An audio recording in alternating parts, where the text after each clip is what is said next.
Are you a financial advisor considering the independent RIA model and wondering where to start? Start with Schwab Advisor Services. They've helped thousands evaluate the full range of options and can help you determine your best path forward. Start your journey today at advisorservices.schwab.com/paths.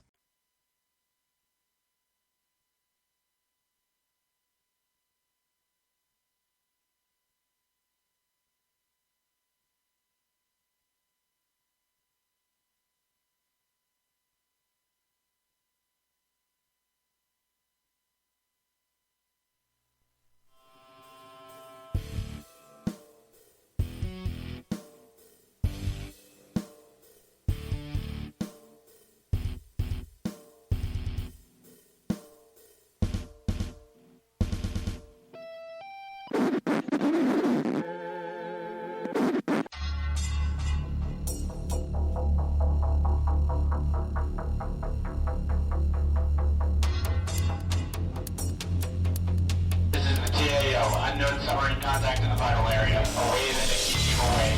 Away the Nixie team away. Set general quarters. Set general quarters. General quarters, all hands, leave battle station.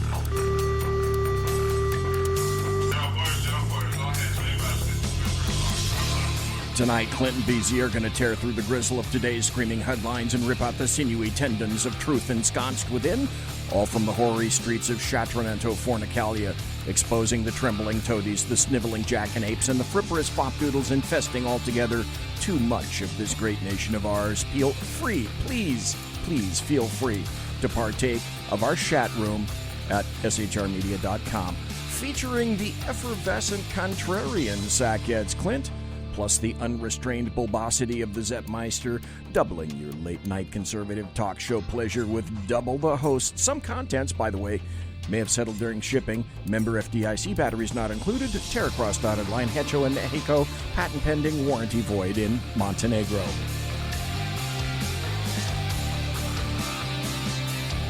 Tonight, Clint and BZ talk about a veritable gaggle. No, a shrewdness, a murmuration, an obstinacy, a warren, a pandemonium, a gaggle, a muster, a covey, an unkindness, a maelstrom, a knot, a shiver, a murder, an intrusion, a smack, a hive, a prickle, yea, a veritable cauldron of topics. Yonder, across from me, sits Sackheads Clint, and I'll be your server and otherwise obese somnambulist tonight, reprobate for tonight. Whoa! You can't reprobate. We're on camera. Okay, thank you. You can get arrested for that in most jurisdictions. Okay, by the way, live. I would like to... Unless you go become a pay site, then you can reprobate in front of the camera all you want. That's true. And listen, if you can't make money, what's this society look, about? I'm not judging. It's a capitalist society. Folks, this is new. Yeah, for now. This is new on the Chat Show, so I just want to tell everybody that we no longer take American Express and personal checks. Okay, remember this is an exhibition, not a competition. So please, no wagering. I got a Clint story. Do you? I do. I do. I love Clint stories. I need to hear Clint stories. I want to hear Clint stories. Is it recent? Very recent. Really? Yes. Yeah, so I was at lunch with a couple friends. Okay. And lo and behold, down comes the track. There's a train coming. Okay. Down the tracks. And I like trains. There's no crossings or anything. It's kind of an elevated, little elevated portion, I guess, near where I was. A great barbecue joint that a couple of good friends invited me to. I was very fortunate. That was nice. And as the train's coming, I decided to be a jackass and begin. Do you remember the symbol you used to give when you were a kid riding in the car for a big rig? Trucks? Trucks, right? Yeah. You'd pump the fist. Yeah, I don't know if they do that anymore, but kids in the day used to sit in the back window, and as your mom and dad passed a truck, you'd sit in the back window. Okay, this is a visual, so I guess Maybe I ought to change the screen. This is visual. You'd sit in the back of the car, the truck, and so the trucker could see you, and you'd make the up and down motion. Yeah, like the pump, like a fist pump, right? Yeah, because they used to pull a cord. Right, the cord to pull the air horn. Was above that. Yep, it was. Now I don't know what. I think it's probably just a button or something, and that'd be a lame pointer finger action. But it would be a cord. Remember, it's hanging, and they'd pull the cord. And they would. A lot of truckers would, and they think it's cool, and they'd thumbs up. And the kids would go nuts if you were a kid in the back of the car, and the dude went. Well, I was like a damn kid today, BZ. Really? Because I saw this train coming. Okay. And if you could picture me in all my big-nosedness. I can picture that. And pumping my fist up and down like a damn kid. And not just pumping my fist up and down. Dare I say it looked probably like a rain dance, I'm guessing.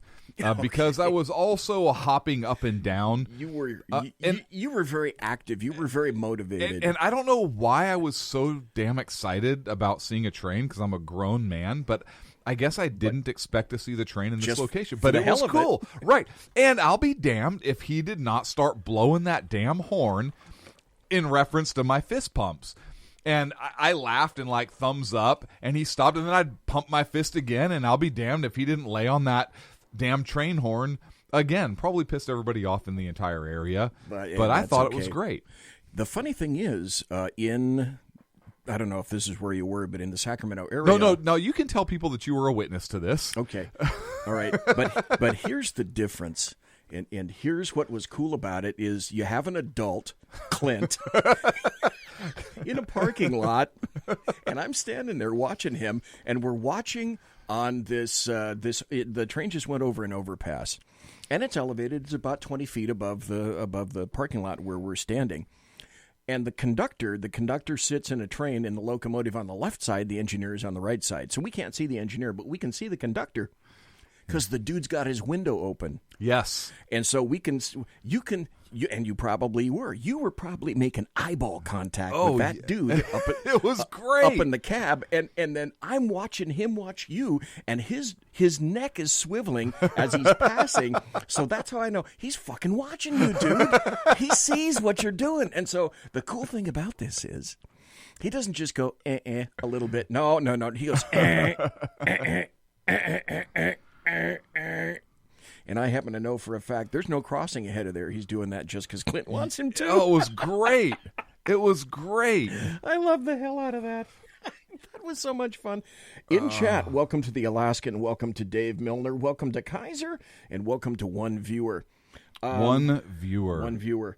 I'm going to play this just because the game tonight, and if folks, if you're watching, I pre-recorded this earlier from the game, and if I think the game ended, but I wanted to let folks know that this is the East-West game. And thanks for listening and coming over to the Sackheads. And it was a great game, and I really appreciate it. I enjoyed it, and here's kind of how it went. Hi, everybody. I'm Dave Stassi, alongside Jeff Worthing, and welcome to the annual East-West Bowl. As we get ready to... Business taxes. We're stressing about all the time and all the money you spent on your taxes. This is my bill? Now Business Taxes is a TurboTax small business expert who does your taxes for you and offers year-round advice at no additional cost, so you can keep more money in your business. Now this is taxes. Intuit TurboTax. Get an expert now on TurboTax.com/business. Only available with TurboTax Live Full Service.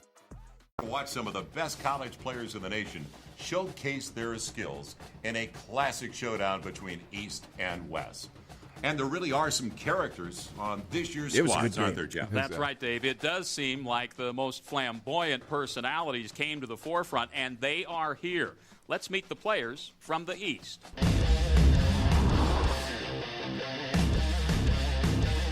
DeMarcus Williams, University of Georgia. I love these guys. TJ Justin, Wayne State University. Javarius Smith-King, Merrimack College. Kyle Royal, Smoochie Wallace, University of Miami.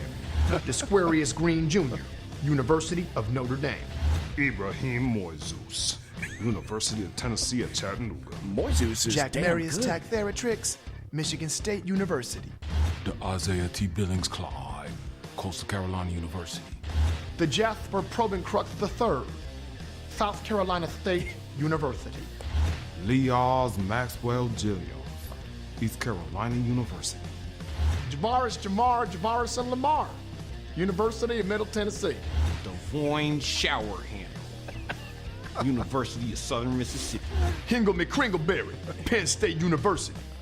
Le Carpetron Duke Marion, Florida Atlantic University. Dinklage Morgoon, University of South Florida. Xmas Jackson Flaxen Waxen, California University of Pennsylvania. We're going to be looking for big plays all game long from Tyrol Smoochie Wallace. And let's not forget the tight ends, Ibrahim Moises and Hingle McCringleberry. They've both had amazing seasons. That's were right, great. Jeff. Yeah, Now let's meet fantastic. the players from the West.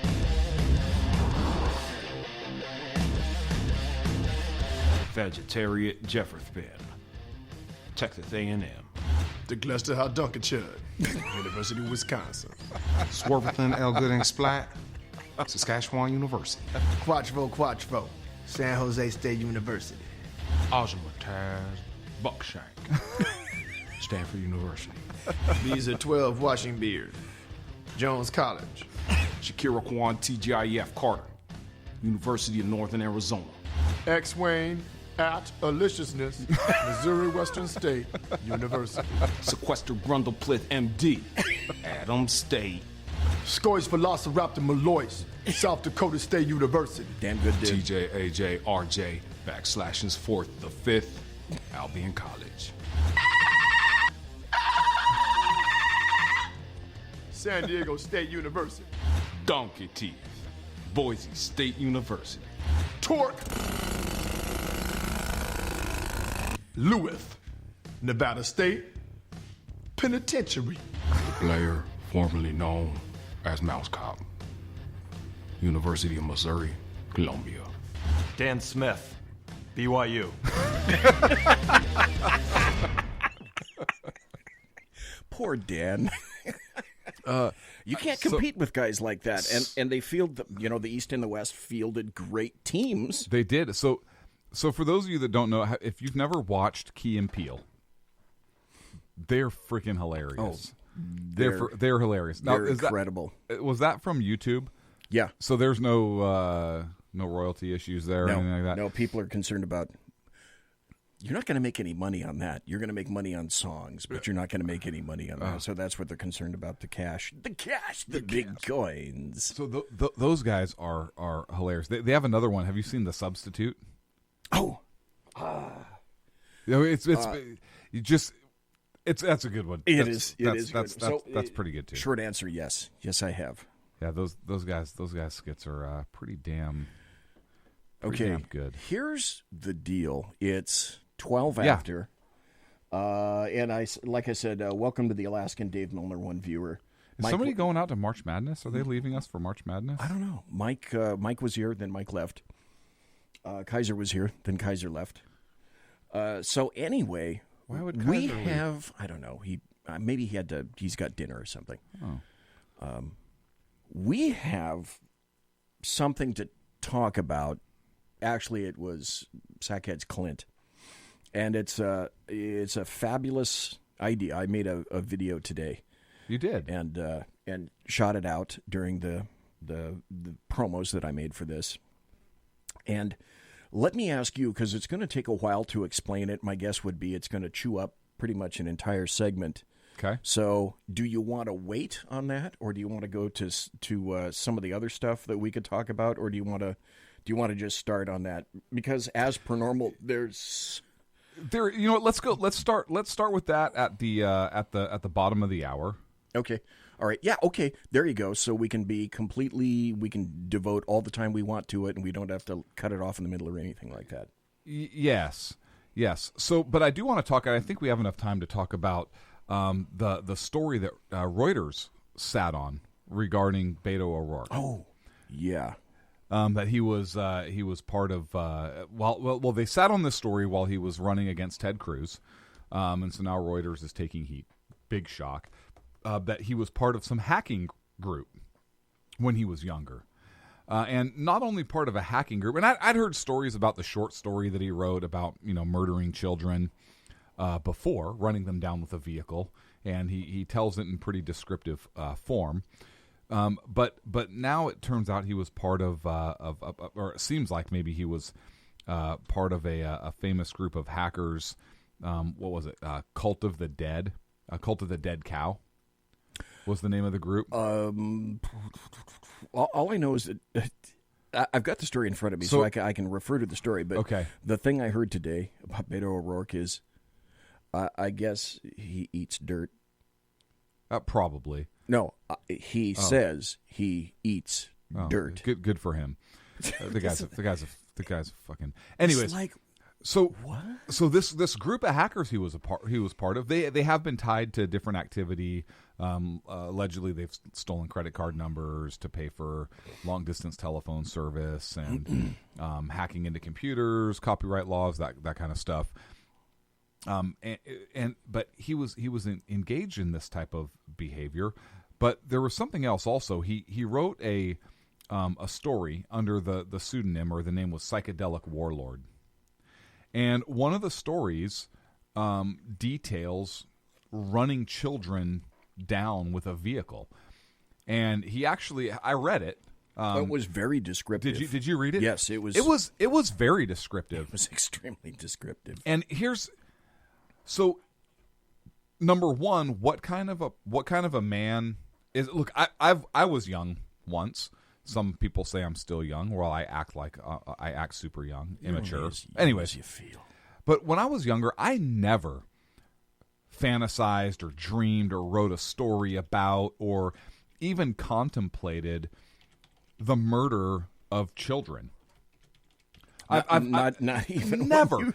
Even when you were younger, that would be so far. Yes, it never crossed my mind. And so to hear that this guy not only thought about it, but wrote a story about it and then got very descriptive with it, it seems to me that he really thought this out.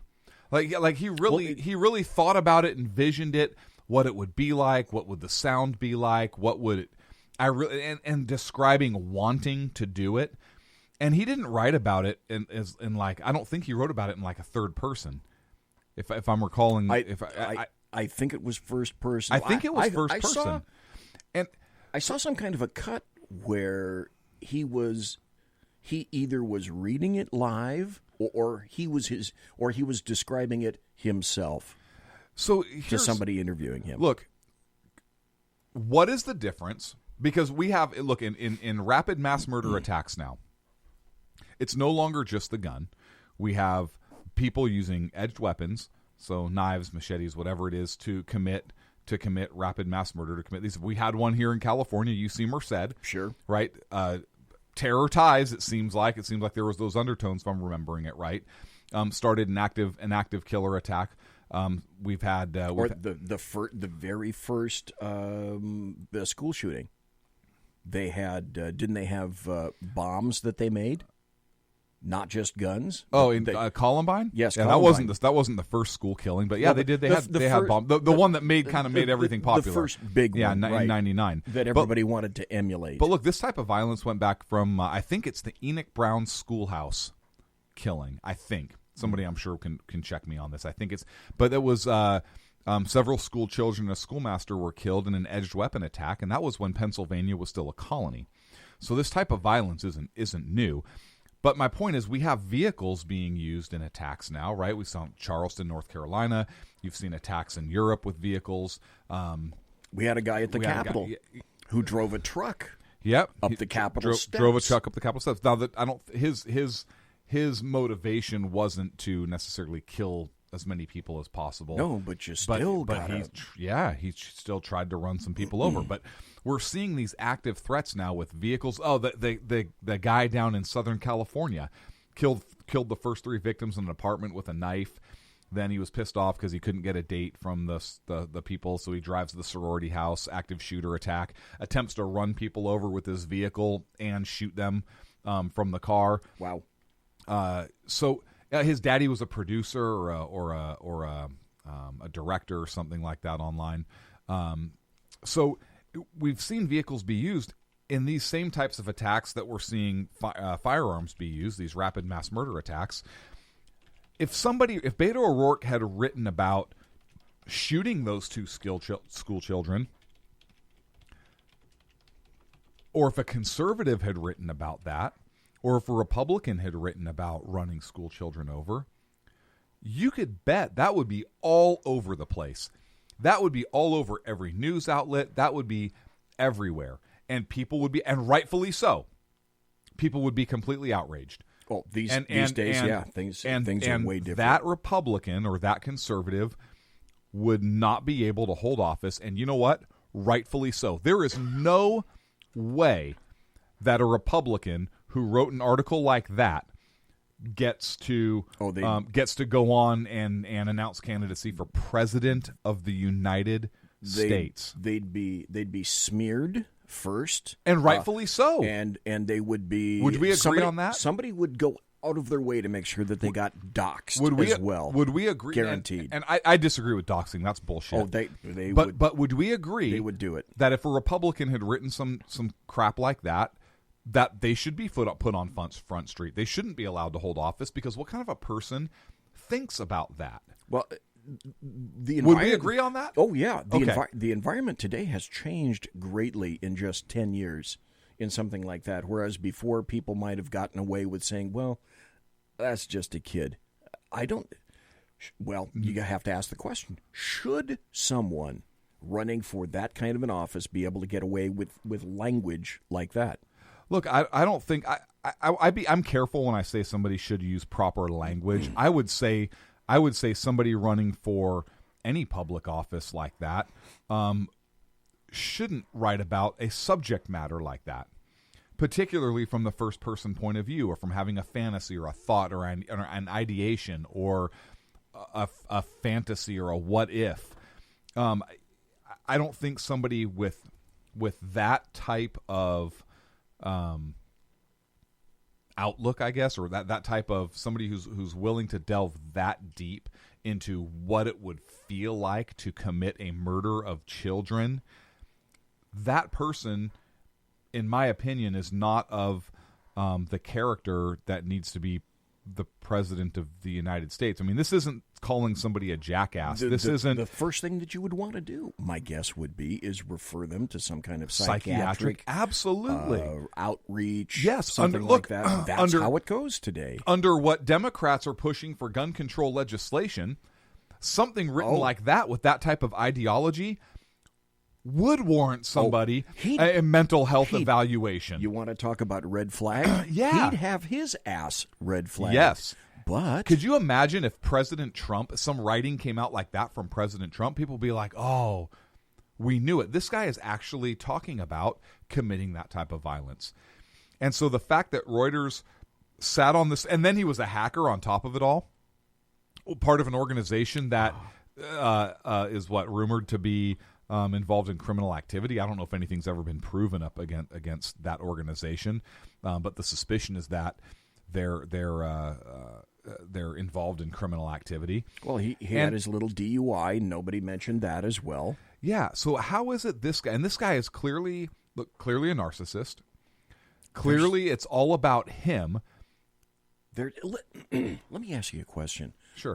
After reading his stuff and watching him and listening to what he's saying, to me, I know what I'd be thinking and saying.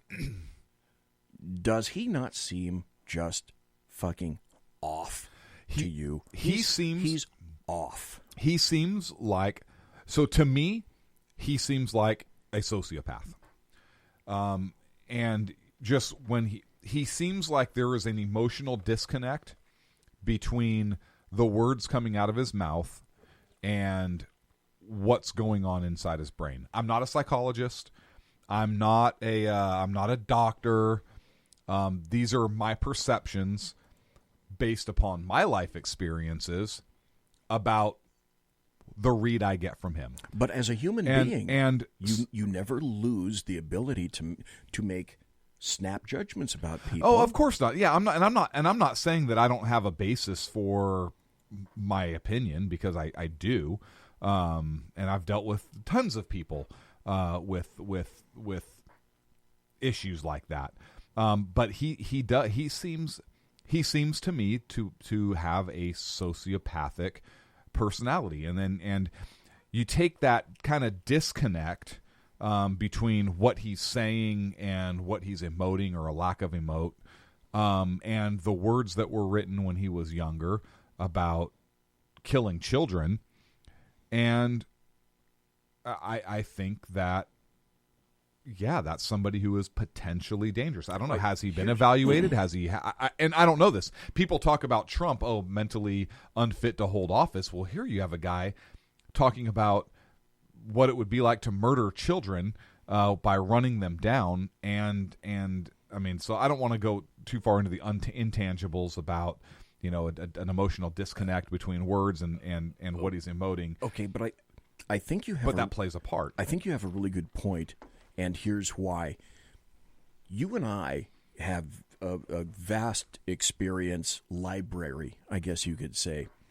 And you and I don't look at things and take them individually. Right. We step back and we take them in totality. Mm-hmm. So in terms of the totality, okay, so he eats dirt. Okay. So he got a DUI. Okay. So he wrote a story about hitting children and watching them splatter and scatter and break his windshield as he strikes them with an automobile. Okay. That makes me angry just to hear. So he's, well, here's from the article. The hugely influential Cult of the Dead Cow, jokingly named after an abandoned Texas slaughterhouse. This is what they do. They're notorious for releasing tools that allow ordinary people to hack computers running Microsoft Windows, also known for inventing the word hacktivism to describe human rights-driven security work. Members of the group have protected his secret for decades, reluctant to compromise his political viability. And in a series of interviews, CDC members have acknowledged O'Rourke as one of their own. Well, shocking. So my point being, and I think your point being, that we don't look at this as a single event in a vacuum. Correct. We're looking this is a series of events that are clearly to us indicative of there's something else going on here. Yeah, correct. Look, if somebody got a DUI and they made a mistake and it was however many years ago, yeah, people make mistakes. You know, nobody got killed, nobody got hurt. Yeah, DUI is a problem, and I'm not saying it's not.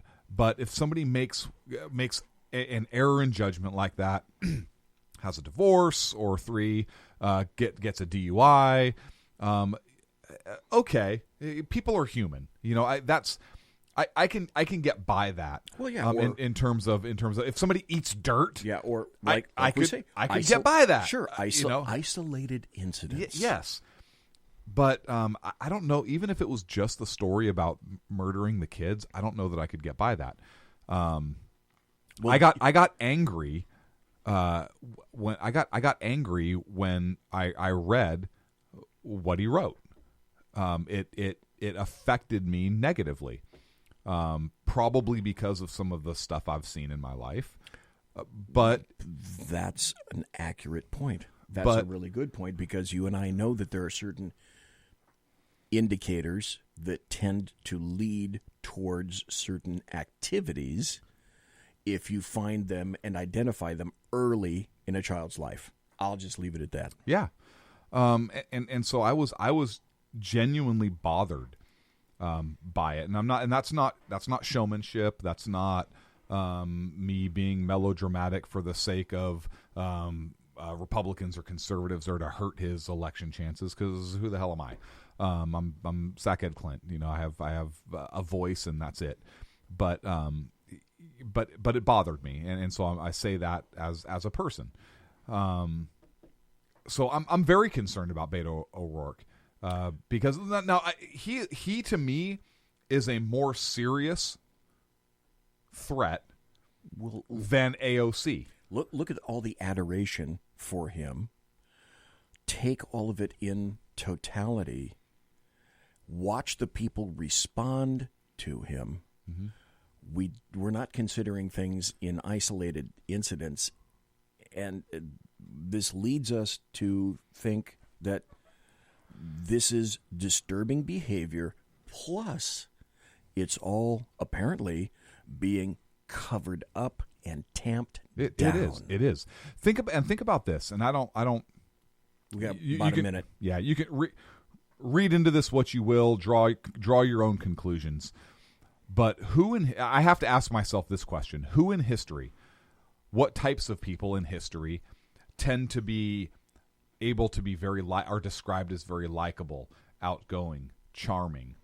Well, there are and I won't access them now, but like Dave Milner said in chat, many politicians, etc., are sociopaths because that tends to lead towards narcissism, NPD, Obama's I, etc. Doesn't mean you're going to act on that stuff, but I think the other thing is, you and I are seeing... This guy's written about acting on it. You and I are seeing indicators from this guy that to us, in our totality of experience, that's disturbing to us. Yeah, very, very much so. Very, very much so. And I'm going to leave it at that. I know we're up against a break right now. We are. Folks, you're listening to the Sackheads Against Tyranny. We're sorry that Kaiser and Mike decided to leave because I guess they thought we were going to be talking about March Madness. And I have to tell you, quite frankly, folks, I don't give two tinker's tits about basketball at all, which is one of the reasons I don't discuss basketball at all, because I'm not really much interested in thug-like pituitary cases walking around on a wooden floor. That having been said, this is the Sackheads Against Tyranny. This is Sackheads Clint right over there. I'm Sackheads BZ, and we'll be right back after this. Conservative media done right. You're listening to the SHR Media Network. Hey, it's Sean from the Sackheads Radio Show, also one of the owners here at the SHR Media Network. Are you opinionated? Have you ever wanted to do your own show? Have you ever heard somebody like the Sackheads and go, yeah, I could probably do that better? Well, now's your chance. Send me a 5-minute clip at sackheadsradio@gmail.com, and maybe you can be part of the SHR broadcasting team. sackheadsradio@gmail.com.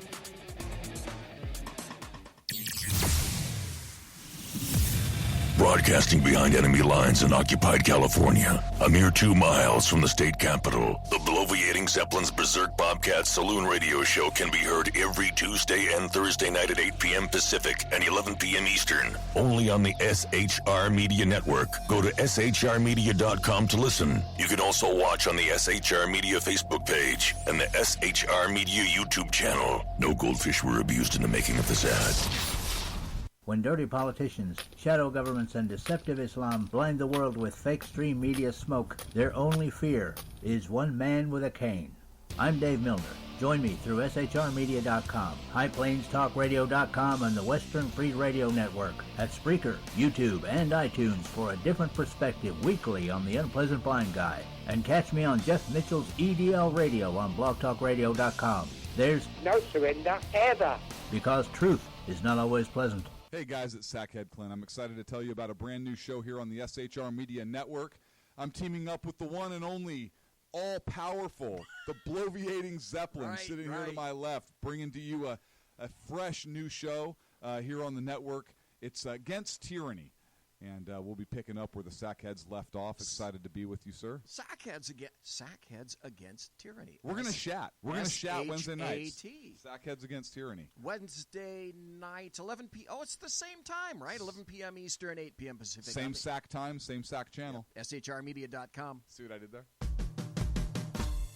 It's your business diva here, Melanie Collette. I am inviting you to a front row seat as I discuss some of the most intriguing details of wealth and finance with today's movers and shakers in the world of business. Listen in and discover financial truths on a global, domestic, and household scale. Uncover topics that will impact your wallet today and in the future. Money Talk with Melanie airs Monday through Friday, 5 p.m. East, 2 p.m. West, right here on SHR Media and High Plains Pundit Talk Radio. You can't afford to miss it. human by race, Christian by faith, American by nationality, and conservative by choice. Reverend Ralph J. Chittum Sr. is the right guy on SHR Media from 8:05 to 9 p.m., Monday through Friday. And if on the rare occasion I am ever wrong, I will still always be right. The right guy on SHR Media. Hey, this is Michael Wright. And I'm Shannon Wright. Join us for The Right Way with Shannon and Mike, Monday through Thursday from 7 to 9 a.m. right here on SHR Media. Why are they joining us? For fun things like sports, politics. Oh, maybe some news and entertainment? And all kinds of other things. Money and recipes and events, all kinds of stuff. Yeah, so join us Monday through Thursday, 7 to 9 a.m. here on shrmedia.com.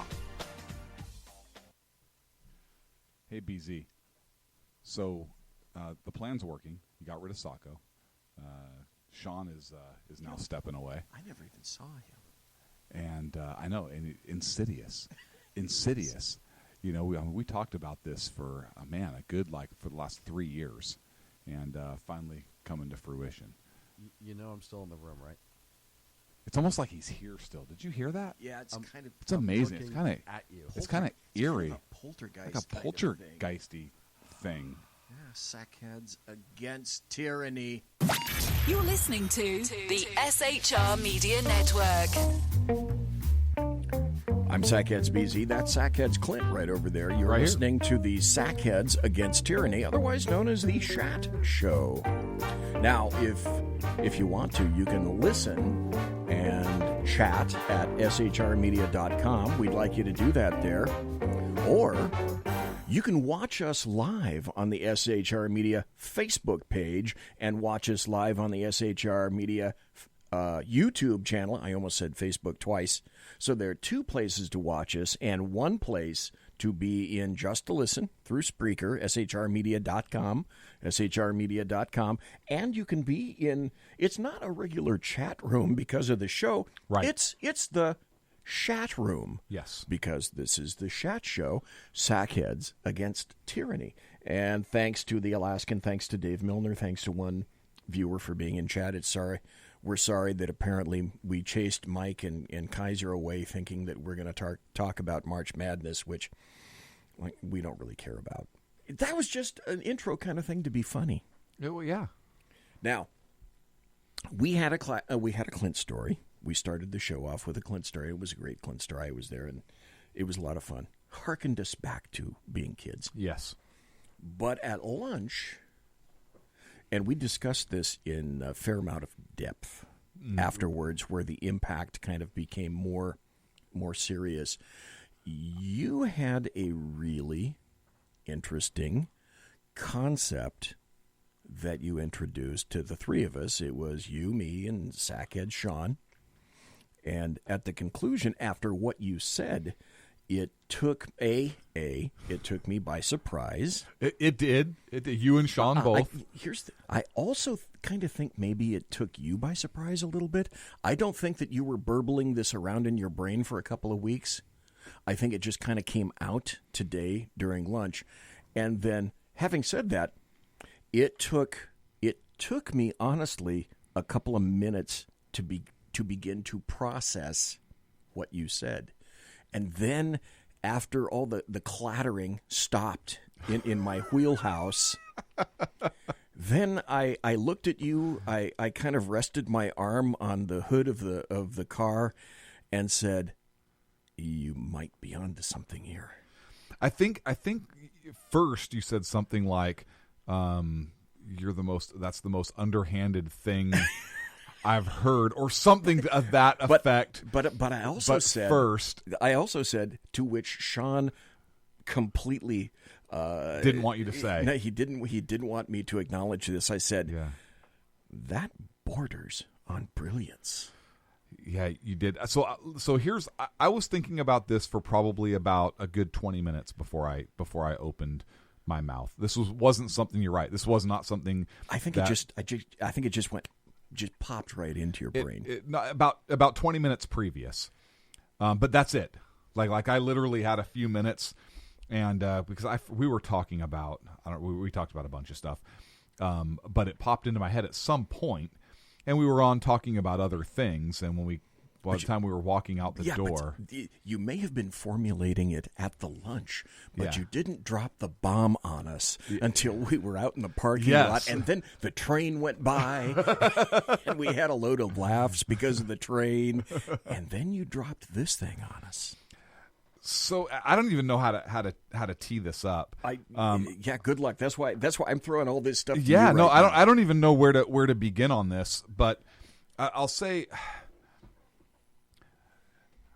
I said, I think, and thanks for the drink again. By the way, my pleasure. My pleasure. I said I think, and I don't remember how exactly I worded it, but. I don't know if I said I wouldn't be surprised or if I think this should happen, but I want to pose this. What if Donald Trump did not run as a Republican for the 2020 election? And what if Donald Trump did not run as a Democrat for the 2020 election? What if he ran as something else?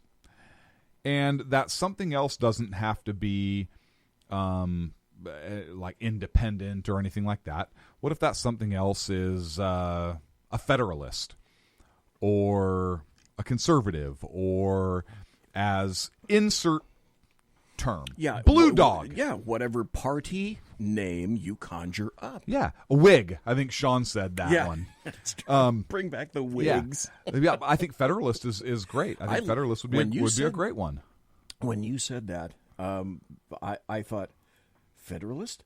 Yeah, that's a term whose time has come. It really has, and here's why. So before everybody loses their stuff, here let me just paint the picture for how I see this going down and why I think this is potentially a very brilliant move for the president of the United States. And I said blue dog because that would really fuck the Democrats over big time. Look, I think the Democrats are going to run so far to the left right now. Anyways, that's a whole different topic. But here's why. Donald Trump can come out and say, listen, I think by me being affiliated with the Republican Party as president of the United States, it is stalling Congress's ability to do their job. The country is greater than I. So for the sake of the country, I'm not running as either party.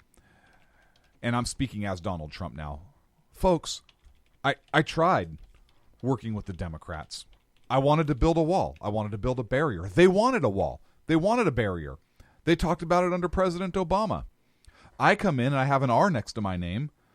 I'm Donald Trump, and they don't want it anymore. No, I get shut down. I get shut down. I try to secure our borders. They don't want it. I try and get jobs. They don't want it. Whatever I try and do, they don't want. I've got Republicans. Look at McCain and what he did to me. Look at Flake. Look at Jeff Flake. Look at insert Republican and what they're trying to do. Murkowski, Collins.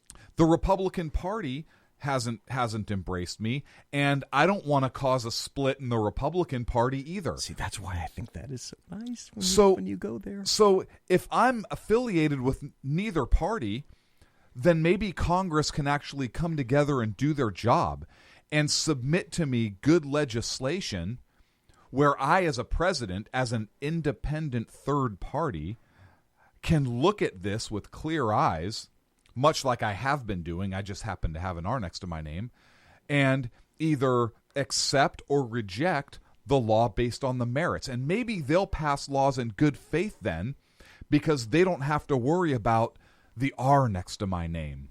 Right, because the argument for you, the argument for President Trump would be, because I am sensing that it's all about the R, that's the interference point.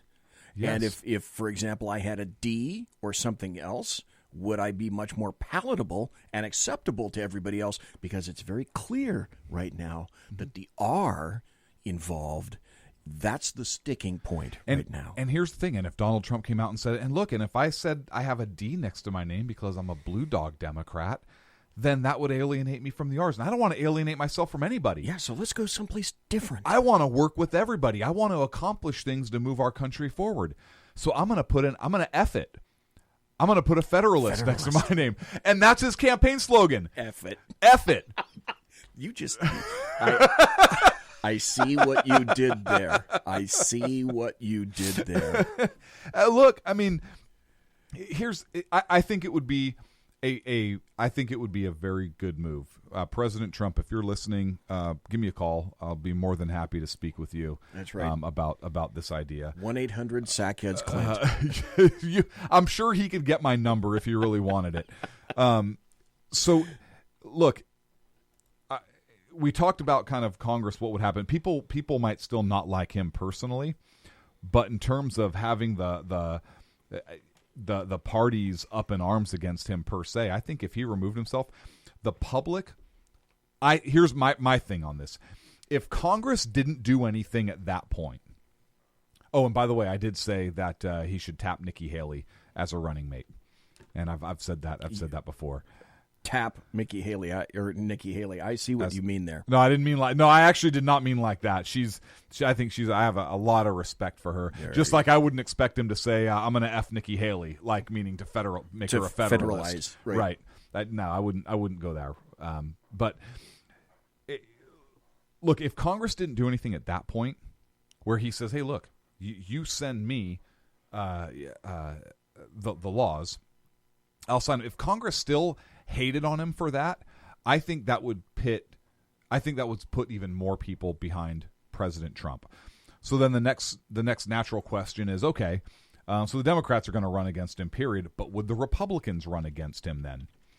If the Republicans ran against him because he was making himself a Federalist instead of a Republican, or would the Republican Party endorse a Federalist or insert whatever he decided to call himself, independent or whatever?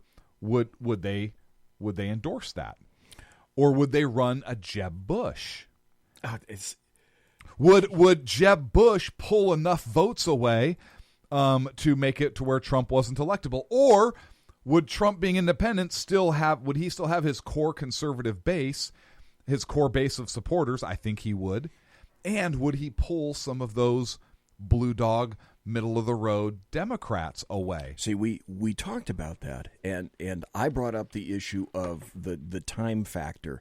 If he were to do that, and for the sake of the argument, Clint, can we say, okay, let's say, and I want to address Dave. I want to address Dave real quick. I'm sorry, BC.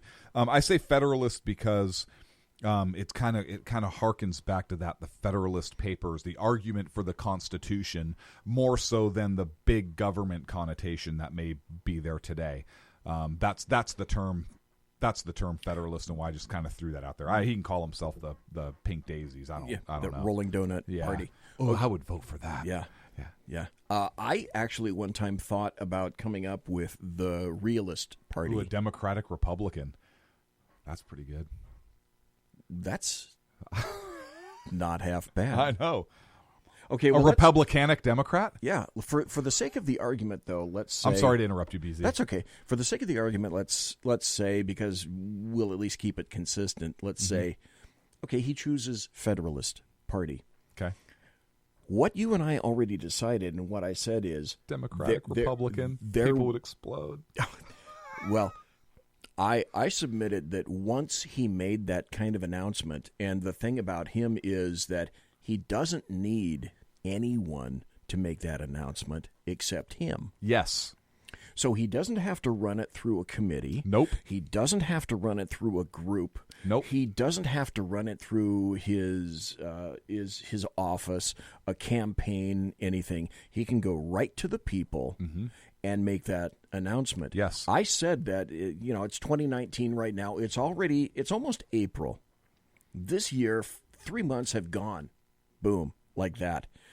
2020, the campaign is here. Yes. The moment that he makes that announcement, I submitted that there would be at least a month of absolute turmoil, complete and utter chaos on both sides of the aisle. comprised of people who would be yelling and screaming that he could no longer do this or pull this or get away with this, then the man in the moon, people would begin to instigate lawsuits. Guaranteed, both sides of the aisle would sue him for what? Republicans would sue him because he has to stay? No, I'm just saying that there would be at least a month of people losing their shit. Yes. In the Northeast. Yes. Two things, trying to figure out what the hell he's doing, and then if they think they have a grasp on it, trying to figure out, okay, what's the counter to that? And it would be going on both sides of the aisle. Yes, it would. The Democrats would be trying to figure that out, and the Republicans would be trying to figure it out, doing the same, trying to do the same tally that you were, as in, okay, with that, how many people will he siphon off the Democrat side? How many people will he siphon off the Republican side?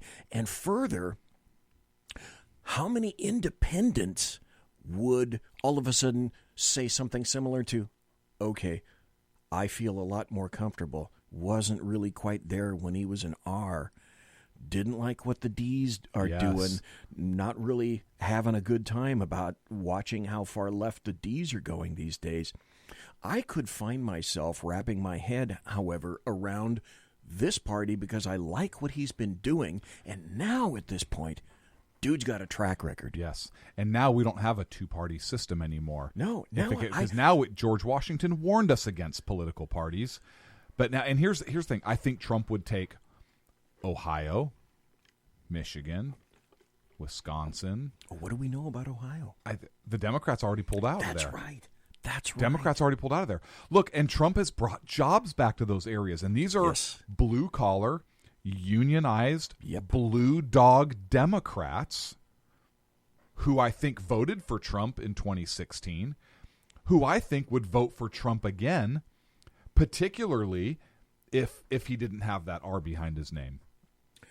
What did we talk about at lunch after you came up with this? I think we talked about exactly what Dave just posted in the chat room.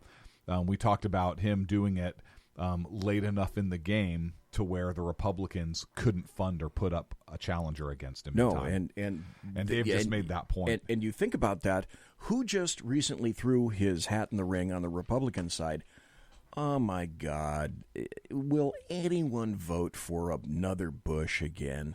Jeb Bush was a loser in 2016. Mitt Romney is a loser. I'm tired of a Bush, a Romney, a Clinton, and I don't think I'm the only one. No. So Jeb Bush, and I'm sorry, I'll just be blunt, he's an illegal loving individual, and I like people that are legal myself. As I've said numerous times, it's not about the melanin count. It's not the paint job. It's not the color of the skin. Mm-hmm. You could put France or Hungary, choose a country that has an assload of whiteness on the southern border.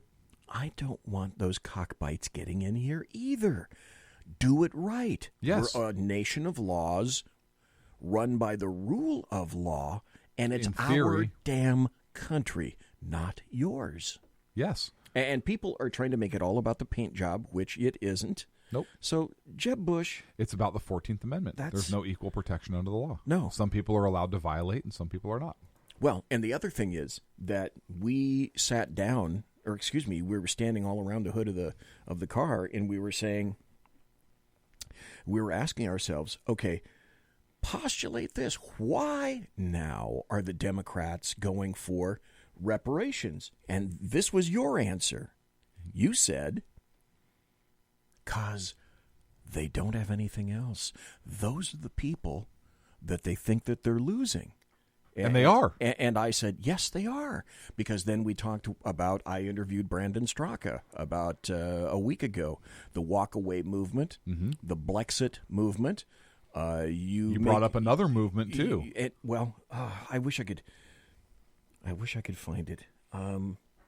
Look, and those individuals who are all walking away from the Democratic Party, I think would flock to Trump and a different party or whatever he called it, the Trump party. Who the hell knows?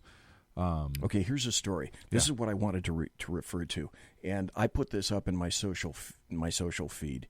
And when this story came out, I said, okay, let's see. Democrats have managed to alienate blacks. They've certainly alienated the middle class. Oh, yeah. They've certainly alienated Caucasoids. Now, because of Jexit and Jexodus, they've gone out of their way to alienate Jews. And now I saw this story. This is from The Federalist. The story says, Ocasio-Cortez joins de Blasio in a call to punish Asian students. Okay, we've alienated all those people. Now it's time to focus on Asians. The battle over the admission standards at New York City's elite public high schools has heated up. After having failed to change the student standards next year, Mayor de Blasio is back at it, this time with some backup with celebrity freshman AOC. As usual, their impassioned plea about the lack of black and Hispanic students completely ignores that it's Asian, not white students who would bear the brunt of the proposed changes. So we've alienated everybody else. Well, apparently it's time to alienate Asians as well. Who next? Who next? They'll find somebody. Oh, it makes you wonder. But that's why I thought when we're standing around right there, it's like, okay, the Democrats are going for reparations to try to bring and stem the flow of those that are going, Blexit, walk away, not having it anymore, not interested in you. And then they're going to, well, I found out this interesting little tidbit. There have been 5 presidents who have won by way of the Electoral College in all presidential elections. All of the president in the history of our history. 5. In 2000, it was Bush. Have won by what? Have won by way of the Electoral College. Oh, and not the popular and not the vote. popular Okay. vote. Okay, and what I'm trying to do is put this into perspective.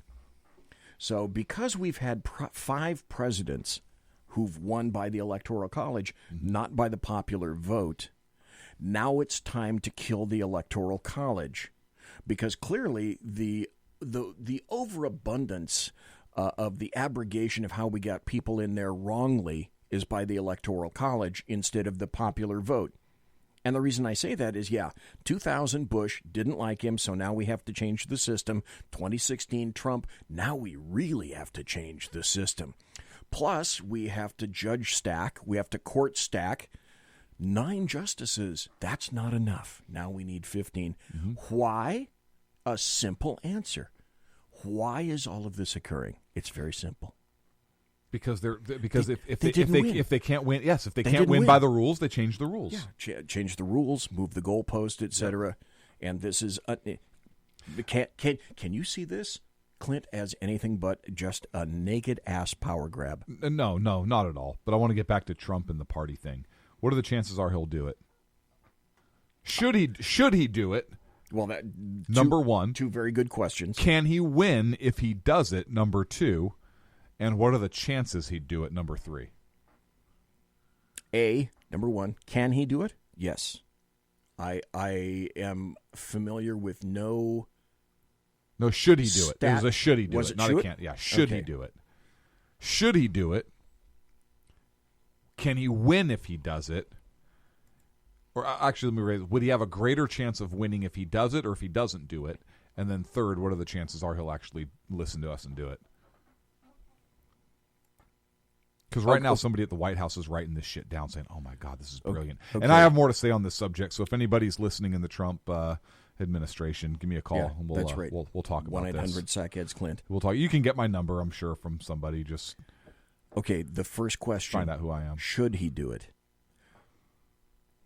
My bull in the China shop philosophy at my age is it gets down to 2 words: fuck it.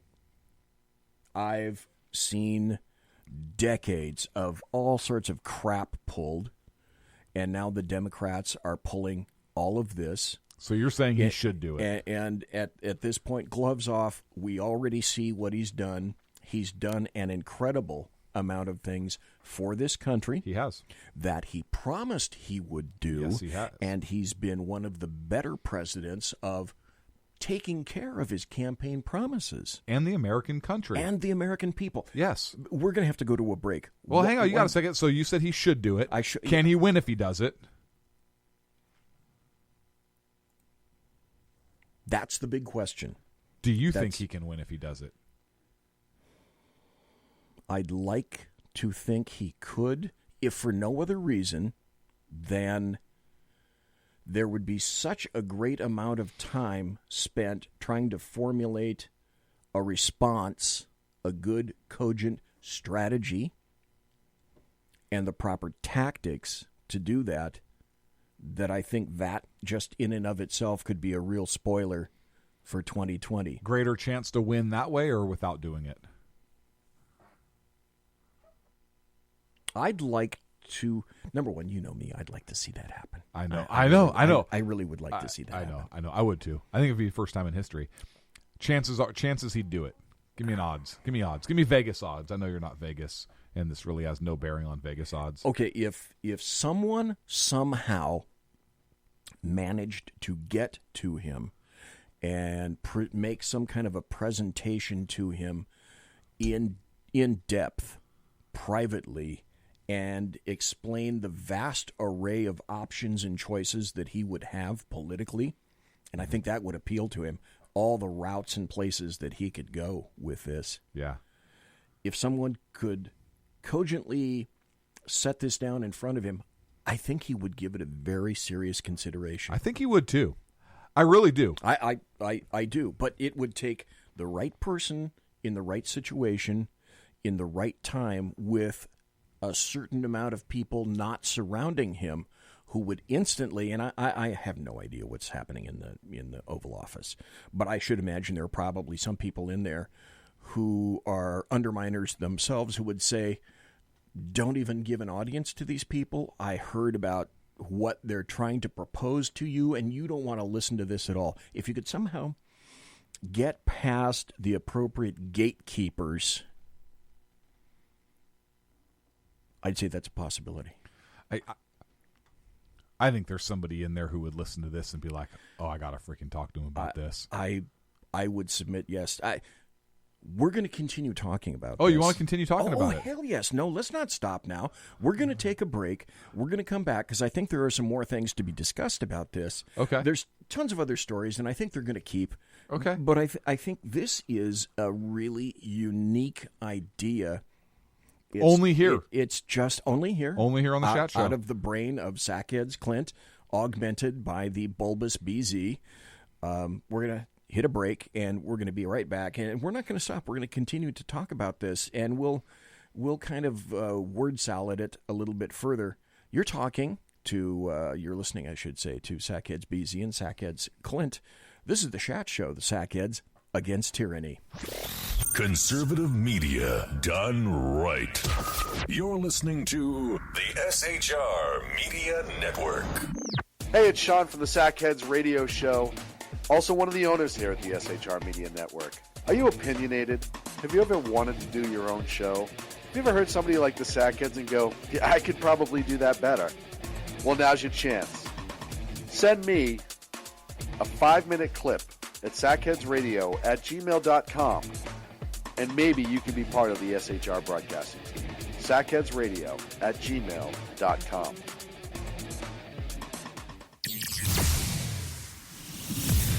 Broadcasting behind enemy lines in occupied California, a mere 2 miles from the state capital, the bloviating Zeppelin's Berserk Bobcat Saloon Radio Show can be heard every Tuesday and Thursday night at 8 p.m. Pacific and 11 p.m. Eastern, only on the SHR Media Network. Go to shrmedia.com to listen. You can also watch on the SHR Media Facebook page and the SHR Media YouTube channel. No goldfish were abused in the making of this ad. When dirty politicians, shadow governments, and deceptive Islam blind the world with fake stream media smoke, their only fear is one man with a cane. I'm Dave Milner. Join me through shrmedia.com, highplainstalkradio.com, and the Western Free Radio Network at Spreaker, YouTube, and iTunes for a different perspective weekly on the Unpleasant Blind Guy. And catch me on Jeff Mitchell's EDL Radio on blogtalkradio.com. There's no surrender ever. Because truth is not always pleasant. Hey guys, it's Sackhead Clint. I'm excited to tell you about a brand new show here on the SHR Media Network. I'm teaming up with the one and only all-powerful, the bloviating Zeppelin, sitting here to my left, bringing to you a fresh new show here on the network. It's Against Tyranny, and we'll be picking up where the Sackheads left off. Excited to be with you, sir. Sackheads Against Tyranny. We're going to chat. We're going to chat Wednesday nights. S-H-A-T. Sackheads Against Tyranny. Wednesday night, 11 p.m. Oh, it's the same time, right? 11 p.m. Eastern, 8 p.m. Pacific. Same Sack time, same Sack channel. Yeah. SHRmedia.com. See what I did there? It's your business diva here, Melanie Collette. I am inviting you to a front row seat as I discuss some of the most intriguing details of wealth and finance with today's movers and shakers in the world of business. Listen in and discover financial truths on a global, domestic, and household scale. Uncover topics that will impact your wallet today and in the future. Money Talk with Melanie airs Monday through Friday, 5 p.m. East, 2 p.m. West, right here on SHR Media and High Plains Pundit Talk Radio. You can't afford to miss it. Human by race, Christian by faith, American by nationality, and conservative by choice. Reverend Ralph J. Chittum Sr. is the right guy on SHR Media from 8:05 to 9 p.m., Monday through Friday. And if on the rare occasion I am ever wrong, I will still always be right. The right guy on SHR Media. Hey, this is Michael Wright. And I'm Shannon Wright. Join us for The Right Way with Shannon and Mike, Monday through Thursday from 7 to 9 a.m. right here on SHR Media. Why are they joining us? For fun things like sports, politics. Oh, maybe some news and entertainment? And all kinds of other things. Money and recipes and events, all kinds of stuff. Yeah, so join us Monday through Thursday, 7 to 9 a.m. here on shrmedia.com. Hey, BZ.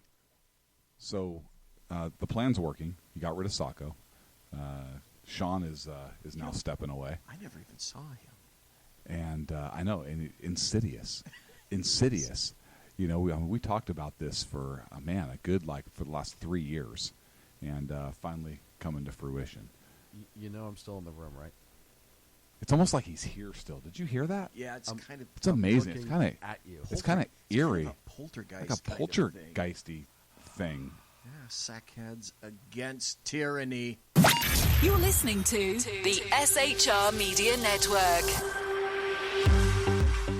It's the second hour of the Sackheads Against Tyranny show. I'm Sackheads BZ, the bulbous one. The contrarian is across from the Sackheads Clint. I am not a contrarian. I know you're not. That's like a line right out of Monty Python's Argument Clinic. Brilliant, absolutely brilliant folks for what they were doing at the time that they were doing it. Now, you had a great idea. We talked about it for the second half hour, and we're just going to kind of roll it over to the second hour here of Trump deciding that... I like the name of that party, the Clinton-esque Republican. What was the other? That's from the Alaskan one. What was the other one that was in there? The Democratic Republican. That was actually we actually had some presidents who were Democratic Republicans. Yeah. You remember them, you voted for them. Yeah. Okay. That was but not that long ago. That was only the mid 18. Right. That was the mid 1800s. Yeah. Okay, not the early 1800s. Let's not get confused here. You would have to find out. You would have to go and find a good, applicable party name. But for the sake of the discussion today, the Federalist Party or whatever the heck. Clinton-esque Republicans. Let's go with what Alaskan said. I like it. Okay, let's do that. But we were. Okay, let's break this down now because I wanted to get your input on this. There are two ways. There are two folks that microsecond that Trump makes this announcement, both sides of the aisle are going to shit Twinkies. We know that for a fact. So what do you think the Republicans would do to try to craft some kind of a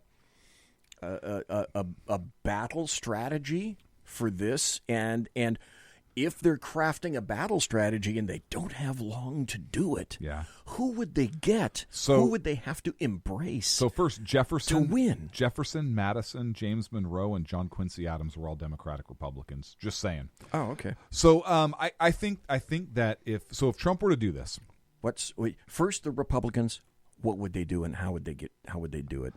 You asked me Democrats first. So the Republicans.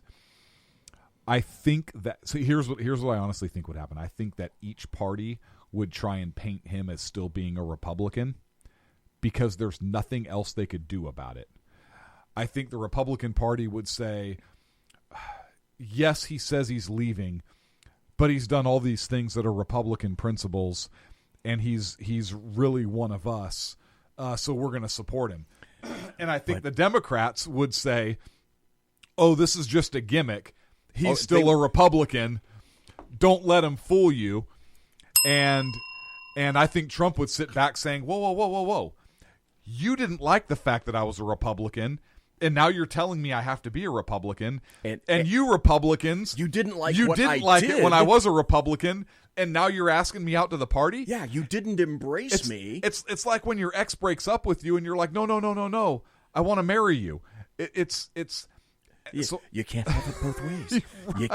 You can't have it both ways. And I think you're right. I think that's what they would. What else? I don't know what else they could do. The Republicans would have to say, oh, he's going to continue being a Republican. Yes. Because hey, look, he had the R after his name. Yeah. The easy counter is, as you say already, the easy counter to that is, well, you didn't rally around me.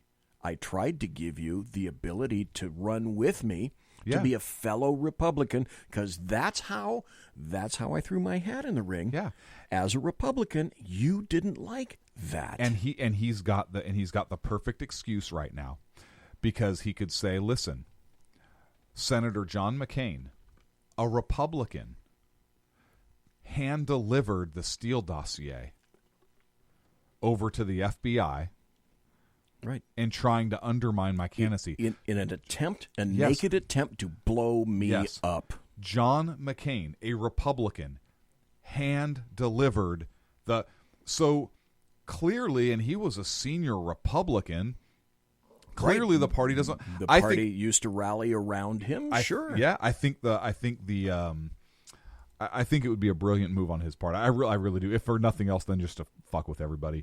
But the Republicans would have to say, well, it's okay because he'll continue to govern as a conservative. And I think that's correct. I think Trump would continue to govern with conservative principles.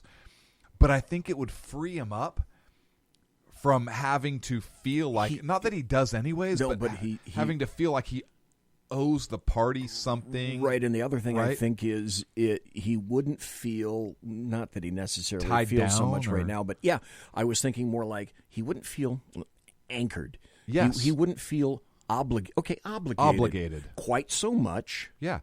To the Republicans, and he certainly wouldn't feel obligated to the Democrats. Right. You know, it's like he's trying to split the baby down the middle. And what you said initially was what I thought was so insightful about this, is because he's made this argument before. If you've been listening carefully, he's said on a number of occasions, I've given both sides of the aisle I've sent clear signals that I want the two of you to get together and solve these problems. If you don't, I'm going to solve them. And he has literally said this before, I would much rather the solution come from Congress than I would from myself. He's made that statement on a number of occasions. So that's him in an attempt to be as conciliatory, I think, as he could. The argument that he could easily make is, Republicans, I tried to bring you in. Many of you were having none of it. Democrats, I tried to bring you in. You're clearly having none of it, and you attempted to stab me in the back from the very start, including Republicans. Yeah. So I'm not getting much love from either of you, but I want you to work together. Hence, this is why I'm doing it, because it's for the country. What I wanted to point out, which I think is a very important point, and somebody else pointed it out in another article, making the comparison in terms of speeches by Obama and Trump. Obama was always I. Mm-hmm. Trump's speeches are we, us, we. Yes. There are very few I's. It's all about me. He speaks about, which is why I really enjoy his State of the Union. We. Yeah. Us. The United States. I think that, so, number one, I think that if he did that, he would piss the parties off, both of them. But in pissing both of the parties off, I think the people would love it. Because the people are pissed off at the parties. The Democrats, who are not far left, crazy, socialist, communist, Marxists, I think they're pissed off at the Democratic Party. Why? The Republicans, who yeah. I think are pissed off at the Republican Party. So I think that while he may piss the parties off, I think the American people could rally behind him. First point. Second point. Funding. I think he would be, now maybe I don't know if the Republican Party would continue to fund him. The Democrats sure as hell wouldn't, but I don't think funding would be an issue for him. I don't think that would be a reason to stick with, say, just the Republican Party for funding. I think he would get those dollars anyways because he does tend to govern as more conservative. The other thing I want to say is you make a great point where President Trump talks about us and we. And we mentioned already, hey, you don't like me, and groups in the Republican Party don't like me. But if he takes himself out of it, you no longer have Democrats focusing on him as a Republican. They're focusing on him as a president then, and I think that takes some wind out of the Democrats' sails. I think some people in this country, particularly the Republicans that don't like him, I liken them to the spouse who turns their brain off in the middle of an argument because they don't like the tone of your voice.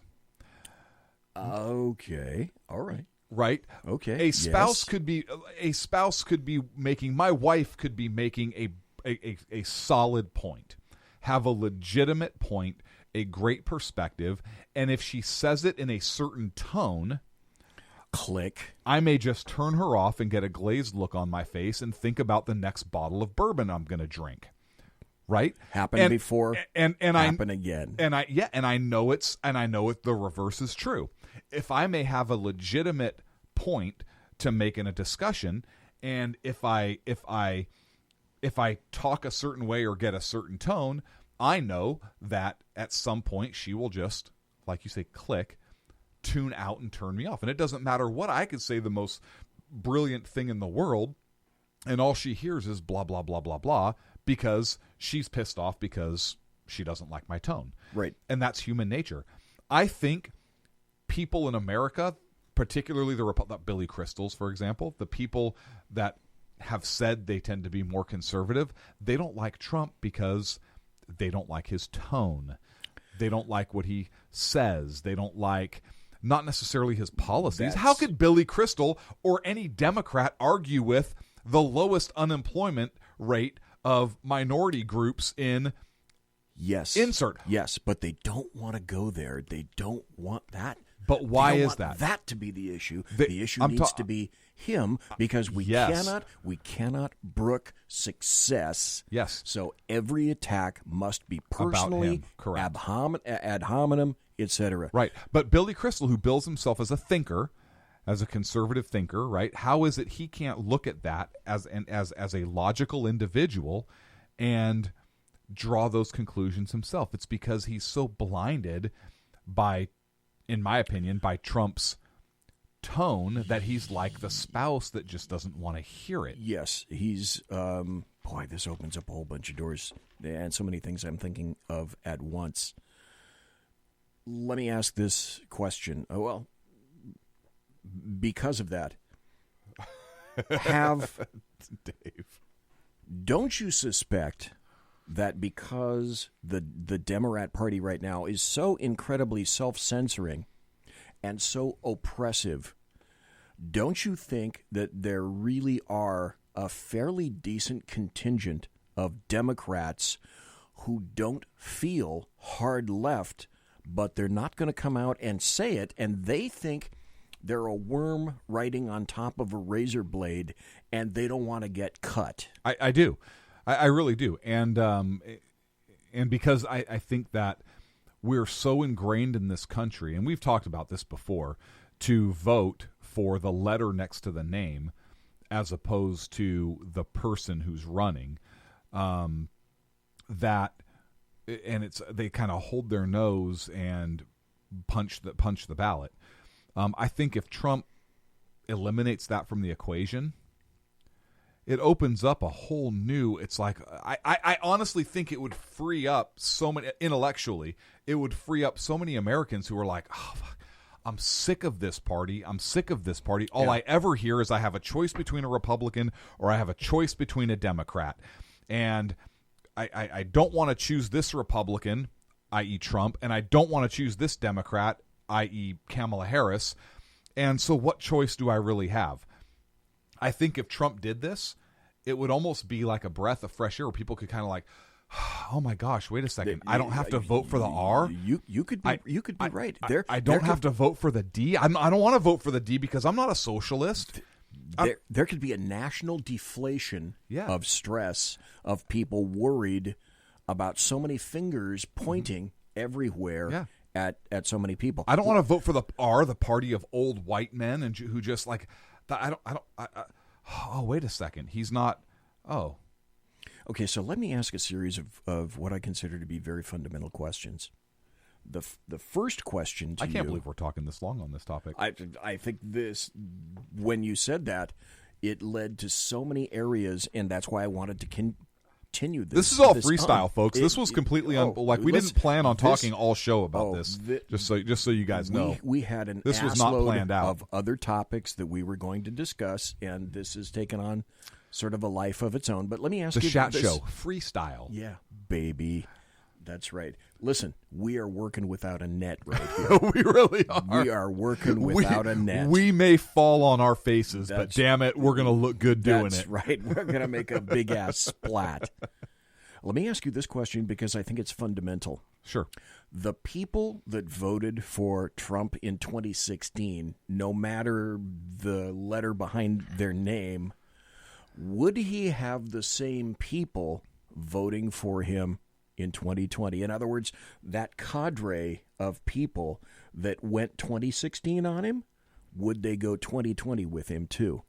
I think that some will not. I think some of those are getting shaved off because they believe all the media hype because they're not independent thinkers. Because they think that he's capitulating to the Democrats? No. Or he's trying to be... No, because I think they believe I think they watch CNN, MSNBC. I think they watch other media outlets that paint him. They have, a 90% negative news cycle on him.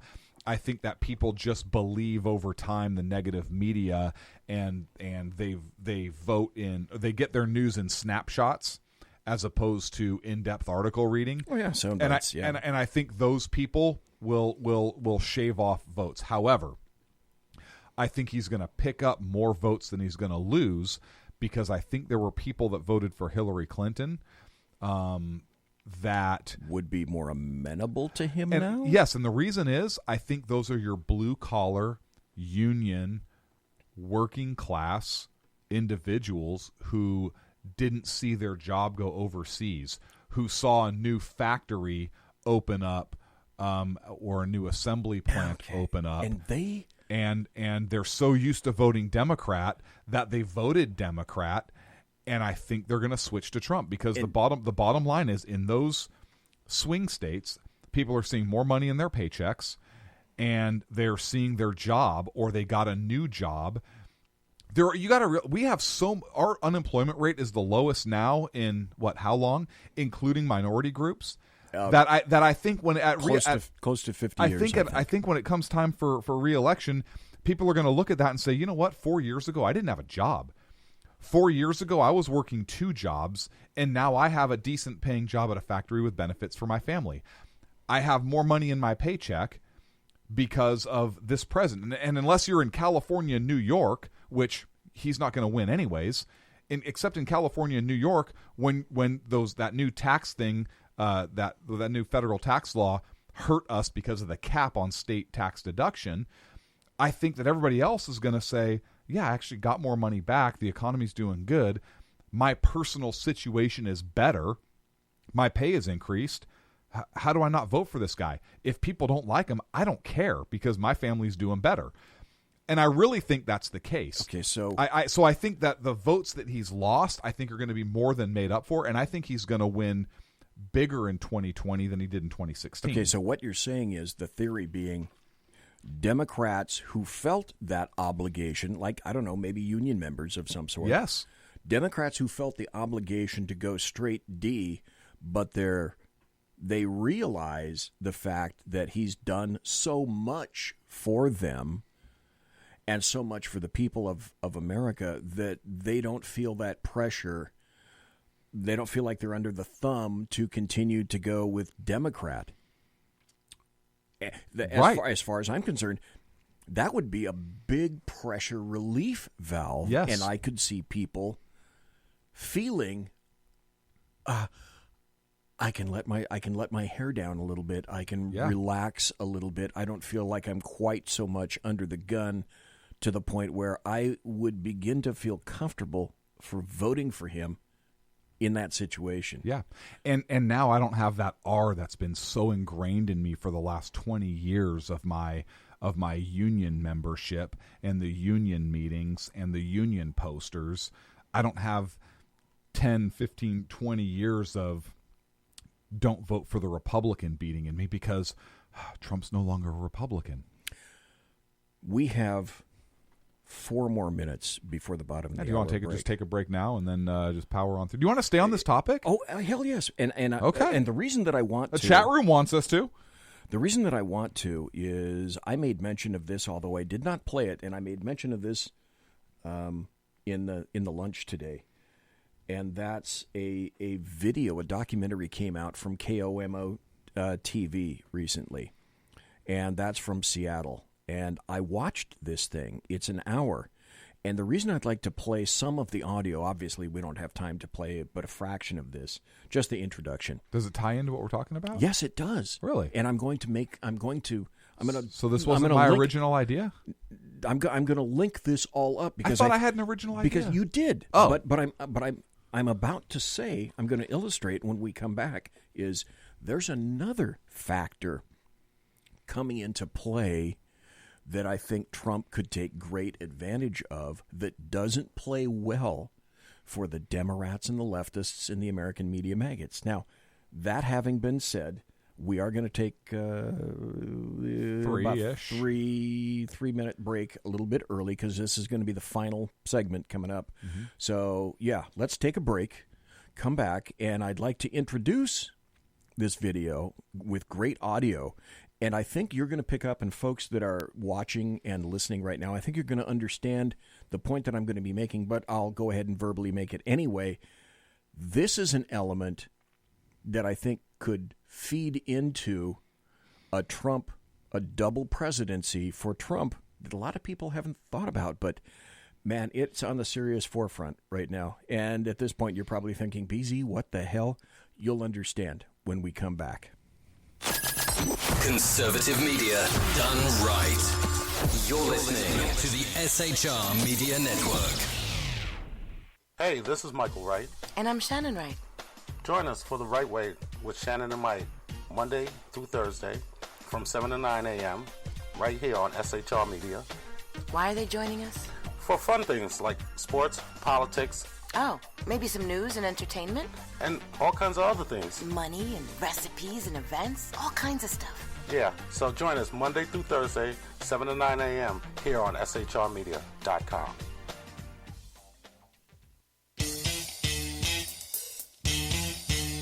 From a public locker inside a dilapidated Long Island rail station comes a show designed to piss off liberals using truth, facts, and ridicule.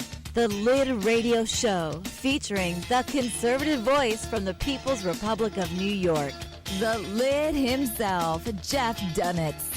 Tune in every Wednesday at 2 p.m. Eastern, 11 a.m. Pacific on the SHR Media Network. Go to shrmedia.com. At Lid Radio, we fight for the truth, justice, and a good kosher T-bone. If you don't listen, Hillary Clinton might sneak into your bedroom in her housecoat late at night and blame you for her election loss. It's the Lid Radio Show with Jeff Dunitz.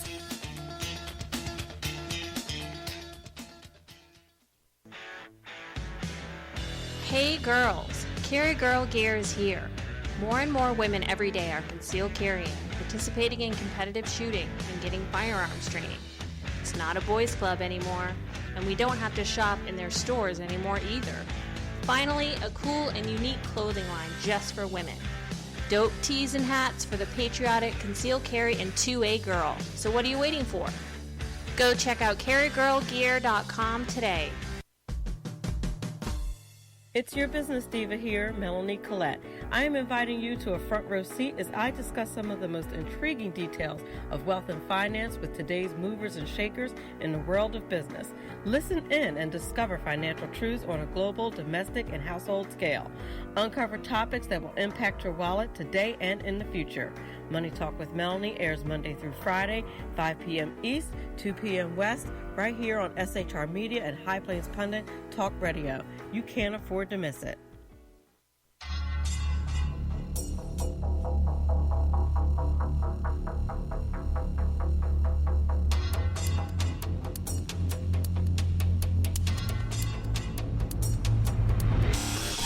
The new show on the SHR Media Network, Sackheads Against Tyranny.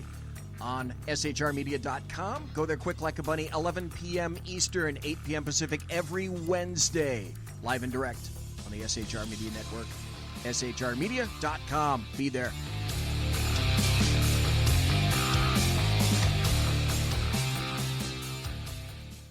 For 50 years, I've seen the American people blinded by corrupt politicians, a lapdog media, and deceptive Islam.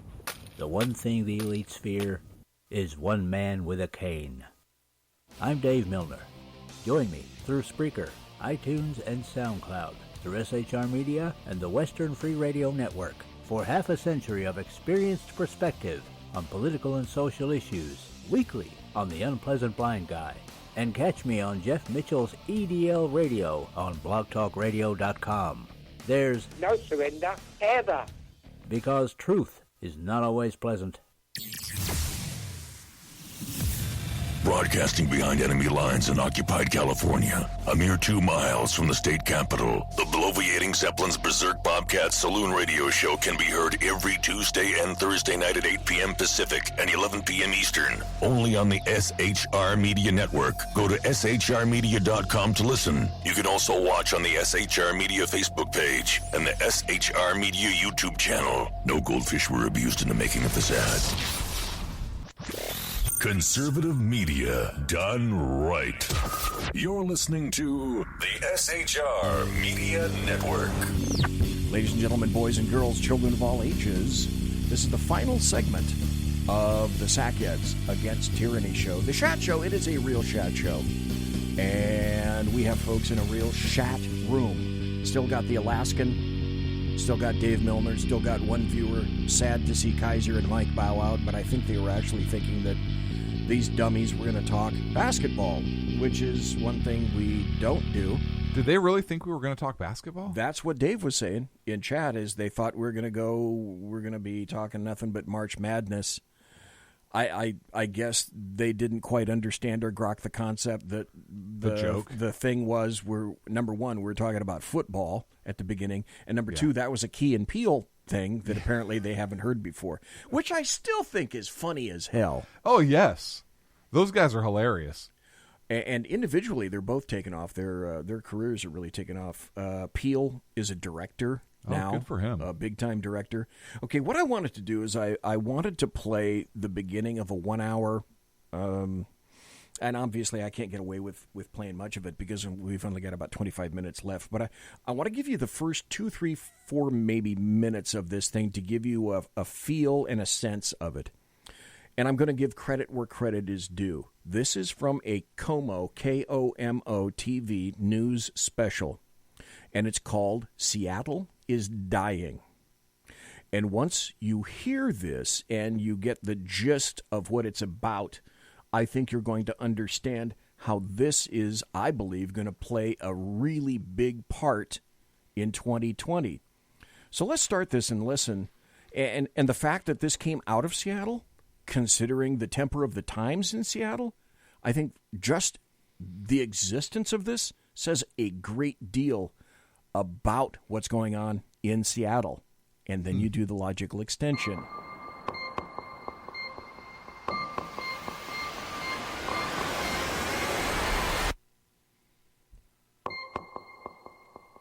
And it's the logo. It just says Seattle is dying.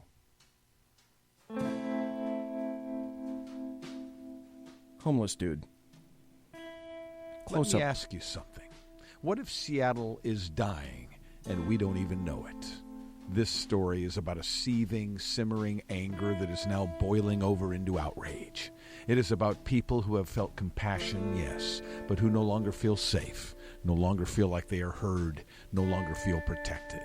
It is about lost souls who wander our streets, untethered to home or family or reality, chasing a drug which in turn chases them. It is about the damage they inflict on themselves, to be sure, but also on the fabric of this place where we live. This story is about a beautiful jewel that has been violated and a crisis of faith amongst a generation of Seattleites falling out of love with their home. And there's a guy crapping on the sidewalk. Great. There is another part of this story, too. It's about a solution, an idea for a city that has run out of them. And I ask again, what if Seattle is dying and we don't even know it? I drive my 12-year-old's carpool through Yesler when we do carpool, and it's a good talking point about, what they're seeing, what we can do to help, how we can make a difference. And honestly, at this point, I don't have a good answer for how we can make a difference. The last 5 to 10 years, it's not the place that I grew up in, and it's been really sad. Matt Campbell lives and works in Seattle. He's raising a family. What's that? Then vote some different people in there. Yeah. He's mad. It's gotten to a point where I'm embarrassed of it. I don't want to have my friends and family come here anymore. People didn't That's a used hell to of a use the statement. word embarrassing about Seattle, but if you listen closely, you'll hear it a lot now. It's embarrassing. This is one of the most beautiful regions in the entire world, and right now, with lack of a better word, it looks like shit, and it's embarrassing. Okay, let me stop right there. You see chat? Chat asked for the link to that. Oh, all you need to do is go to YouTube, and in the query box in the field for YouTube, just put Seattle is dying. Seattle is dying, because it's in YouTube. I picked this up off of KOMOnews.com. But if you forget that link, just go right into YouTube, type in Seattle is dying. That'll take you right to it. So how does this play into how you said this plays into kind of the Trump and running independently? And because all you need to do, listen to how these guys were talking about Seattle. They're very affected by this. They take it personally. But who's taking it personally? Taxpayers. Now, substitute San Francisco for Seattle. Isn't it a beautiful town? Yes. No, it's a shithole. Literally. It is now. Substitute basically any leftist urban rat cage now, and the policies of the leftists that have created this kind of an environment. Yes. My point is this. There is the beginning of an uprising against leftists. They don't realize it. I don't think they have the ability to do any circumspection or self-examination. That capability is completely lost upon them. Seattle is a dump. Trump's shithole. San Francisco is a dump. It's a shithole. Los Angeles is a dump. It's a shithole. Yep. New York is about to go bankrupt. De Blasio is bringing it down. Finally, people are starting to back up. In Sacramento, where we are, we're 2 miles from the county courthouse. It's 2 miles west of us right here.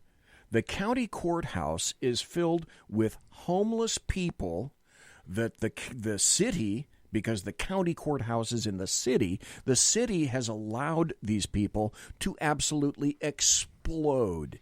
And the commonality about all of this is we've told people it's bad to feed the bears, but we're feeding the drug dealers, the mentally insane, the mentally deficient. We're asking them to come here. The greatest amount of welfare throughout the entire nation is congregated right here in the state of California. Mm-hmm. And these are the American taxpayers. When you have people that can't get into their small little businesses because you have Joe the drug dealer or someone who has spent the entire night shitting and pissing directly on front of your door or on your door or on your steps, and this is what you do every day is you try to get that person to move. Kindly, sir, please would you move?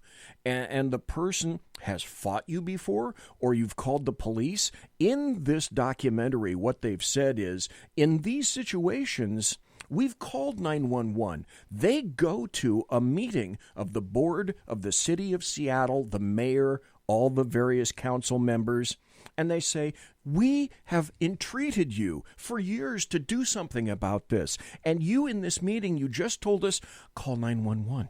We call 911, and the Seattle police come and respond, and they say, there isn't anything we can do. We've been told essentially to stand down. So here's what you need to do, citizen, taxpayer. You need to vote all of these people out. And in this meeting, citizens are telling this to the board, to the mayor, to the council.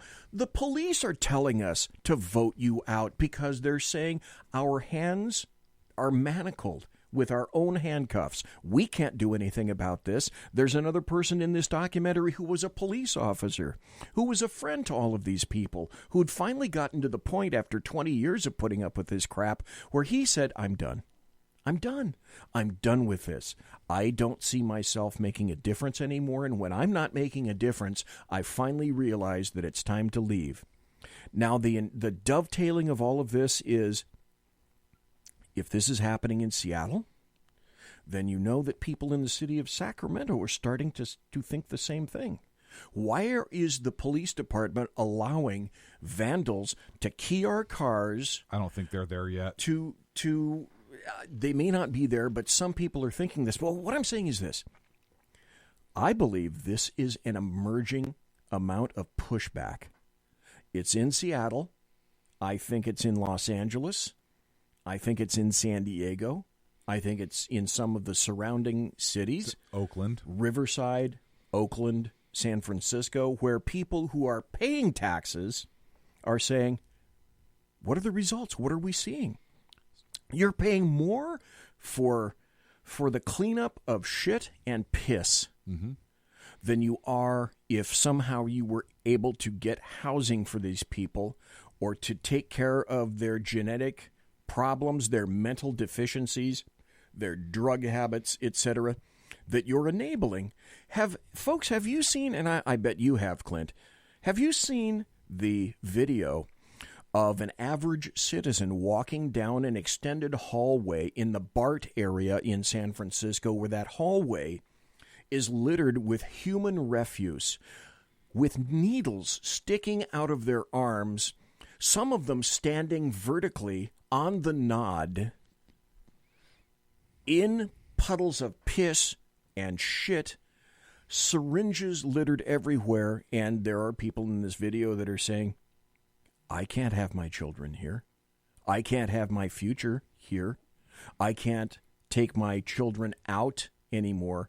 What kind of an environment is this? My point is, I believe this is an emerging amount of pushback, and these are people, if somehow you were to free them from whatever constricture that they feel in identifying with just Republicans, because here's the tie-in. Because Republicans are bad. They're evil. And I can't let people see that I'm going to align myself with a Republican.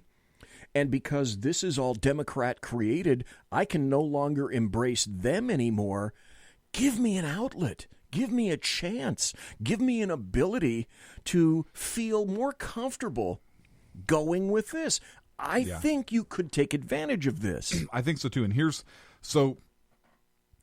And this isn't that there are no other political parties out there, because there are. There's the Libertarian Party, and there's the Peace and Freedom Party, and there's the immaculate Communist Party. The immaculate Green Chocho Party, or whatever else there is. The Hubcap Flackbait Party. Yes, there's a bunch of them out there. So it's not that there are not other parties that people can affiliate with, but if Trump were to be part of another party and the things that he has accomplished, I think now you have somebody in a significant position who's a different party, who could be that out where people would be more likely to say, aha, I have a viable third party candidate. This isn't the Libertarian Party candidate who's not going to get one electoral vote. This is a legitimate third party candidate who is president of the United States right now, who is seeking re-election. And yeah, you're not talking about Gary from the Libertarian Party anymore. I think what would happen is you would feel,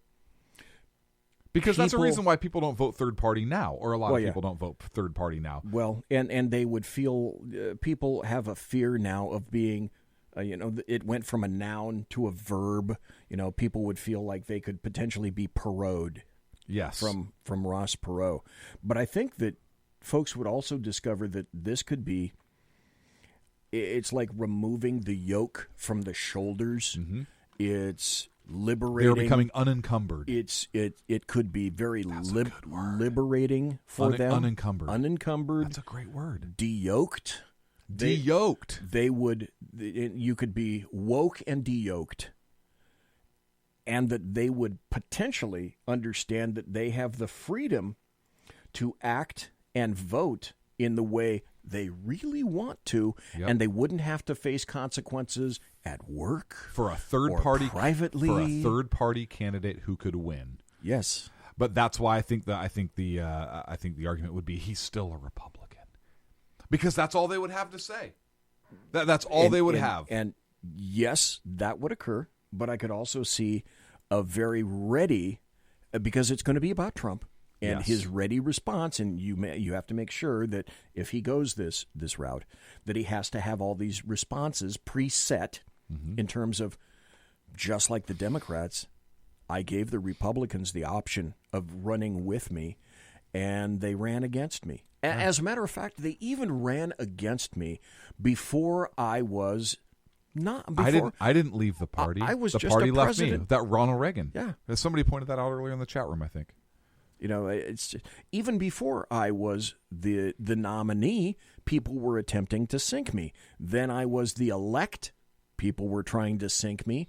Now I'm the official president. People are trying to sink me. And a lot of those people are Republicans. I think that's a ready argument that you could use for both sides, Democrat and Republican. If he runs third party, and if he wins, if there was impeachment charges brought against him, and if it passed the House, would he then be in greater jeopardy of being convicted in the Senate because he has no party affiliation?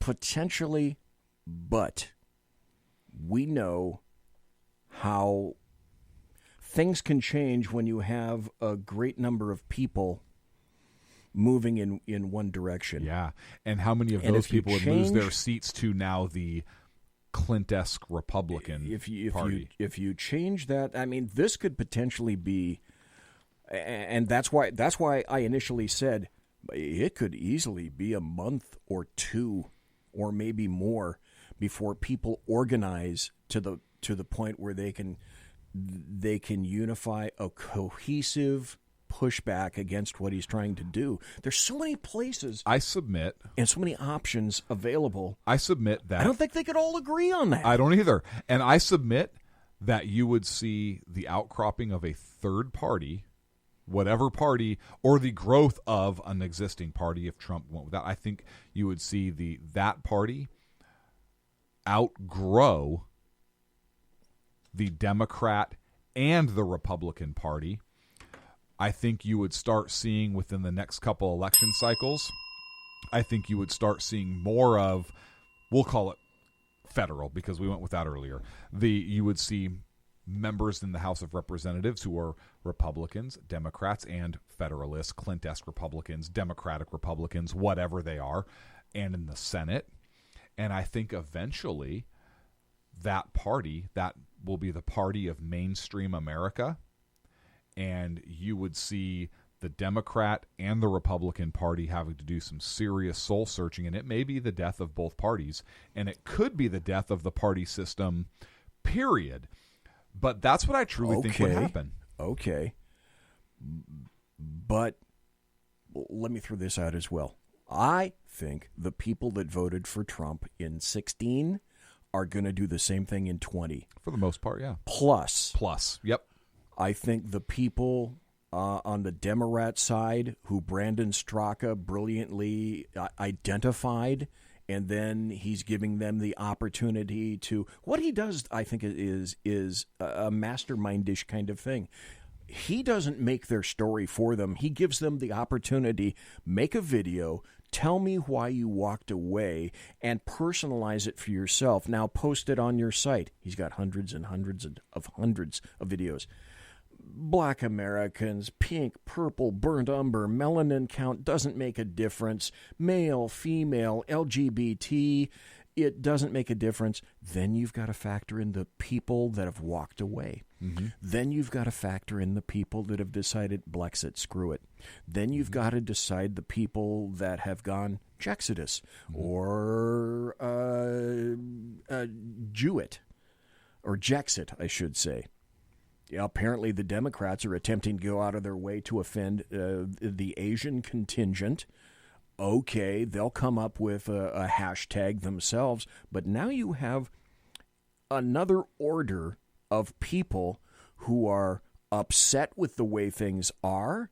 They're not looking kindly upon the Democrats. Yeah, they're moving over to the Republicans, but I think younger folks are not nearly so concerned with the donkey or the elephant. They're looking more for a philosophy. Mm-hmm. Then you throw in the people who bear the brunt, the physical, fiscal brunt of putting up with all this leftist bullshit. And they're offended because they're watching their neighborhoods, something that directly affects them. Their quality of life is plummeting. You got to see this. Seattle is Dying. Great documentary. And you throw those people into the mix as well, because you and I both know, and we talked about this at lunch, do you, Clint, think that the leftists in the Democrat Party have the ability from now until 2020 to stop continuing pushing left? No, I think they have no choice. I think they're committed at this point. I don't think they can't go back. They cannot. They are so committed with the candidates that they have that have announced that are running, and with their statements that they've said. They are committed to this hard left. I mean, you may get a moderate in there, maybe, but I think that at this point, the candidates that are in and really being talked about, they're so committed that there's no way to back out. And I think now would be the perfect time for Trump to pull that third party. Dave in chat just said the accountable party. That ain't bad. Yeah, TAP. That ain't bad at all. I'd say the People's Party, but that's too communist. That's a little too red. Maybe like the People's Worker Party. The people, what did the Monty Python bit go? The People's Workers Socialist Coagulation, blah, blah, blah, blah, blah party. Let me throw this out there, and I've said this before, I'll say it again in, I swear, a minute or less. Yeah. I'm not that great a social conservative. I'm a hardline military conservative. I'm a hardline fiscal conservative. Mm-hmm. I'm a hardline history conservative. I'm a hardline budgetary conservative. I'm a constitutional conservative. I'm a Bill of Rights conservative.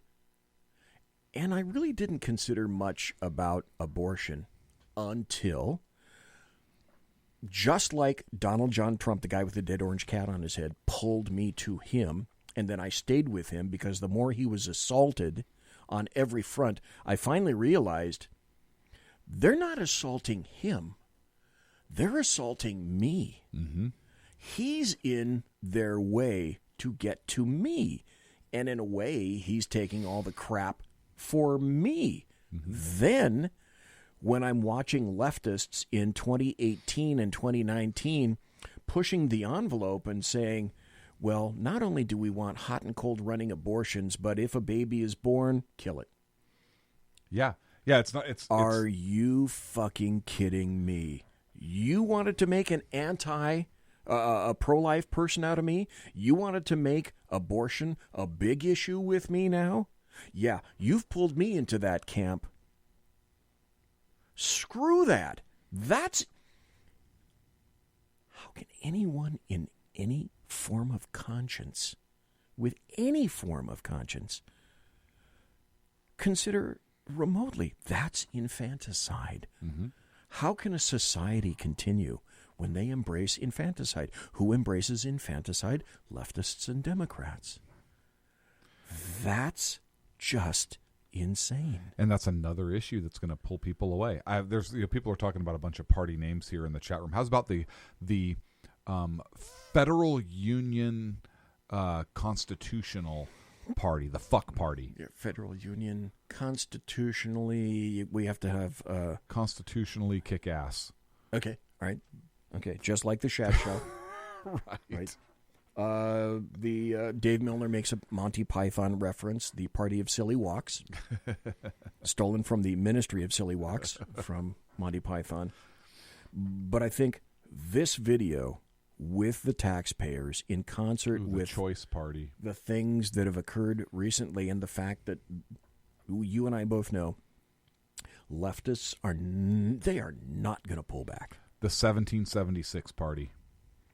And the Party of 1776. Okay. I like that one. Okay.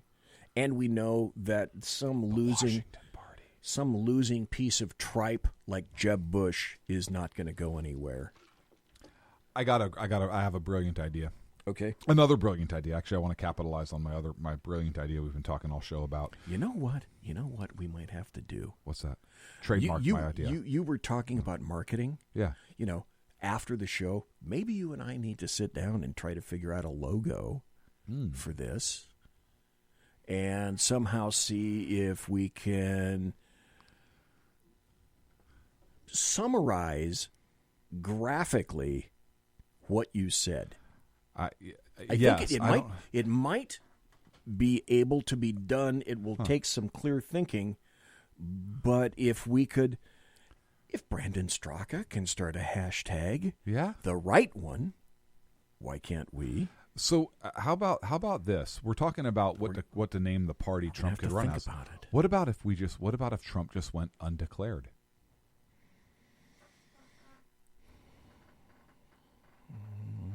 Historically, I'm unaware of people that have done that.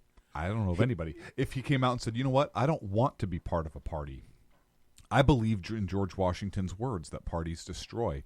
I believe George Washington when he warned us against parties, and this is why. Look what's happening to me. Look what the Republicans are doing. Look what the Democrats are doing. Look what party has done to us. I refuse to be aligned with any party. I am undeclared. Of the two, I would prefer something that people could hang a hat on. Yeah, but that's what's gotten us in trouble. Unless- Because even if that party got so big, that still becomes a party unto itself, and eventually at some point, we know history repeats, eventually at some point we get to where we are today.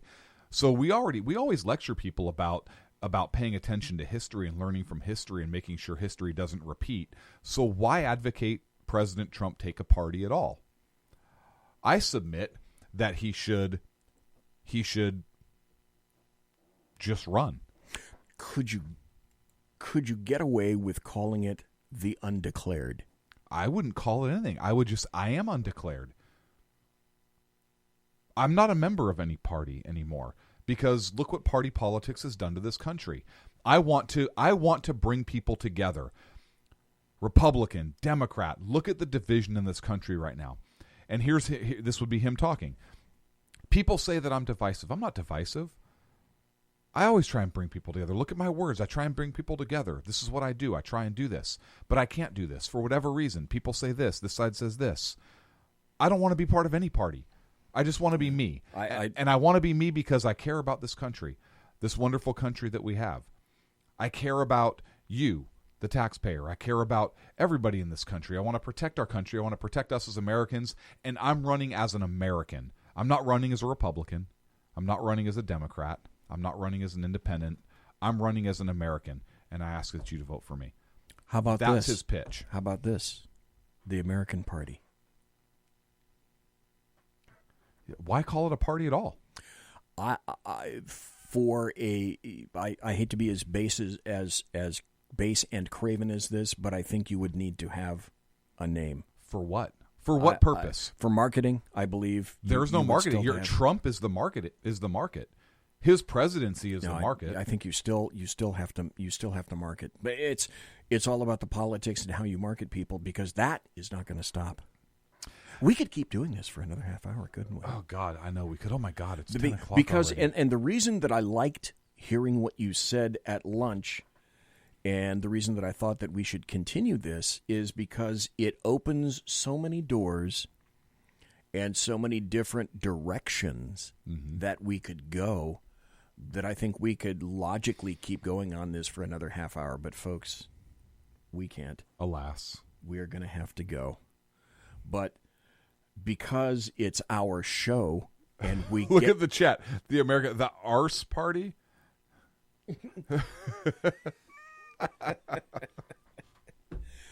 And I think Kaiser and Thanks, Mike Dave. just lost out. Could have been here. Could have had some fun. I also enjoy the fact that riffing on this show it's what we do. It's freestyle. The Talon Party. I kind of like that too. I might have to figure out a graphic. You know what? To do something like that. Look, SHR Media, the Shat Show, freestyle radio at its best. Yep. Because it's what we do. It's what we do. It's what we do. Well, that was basically an hour and a half of freestyle. About a half hour of talking about trains and lunch. No, that was 15 minutes, and then we had 15 minutes of Beto. Yeah, Beto, that's right. Yeah. And then the rest was freestyle about the future of this party. I'm going to be here tomorrow night. I'm going to have Alan Thomas, UFO, Bigfoot, Sasquatch investigator on. We'll be back, the Sackheads Against Tyranny, next Wednesday. Sackheads Clint, right there, and Sackheads BZ. Folks, have a great night. Thank you very much for listening and watching. SHRmedia.com. God bless. Take care. Be safe.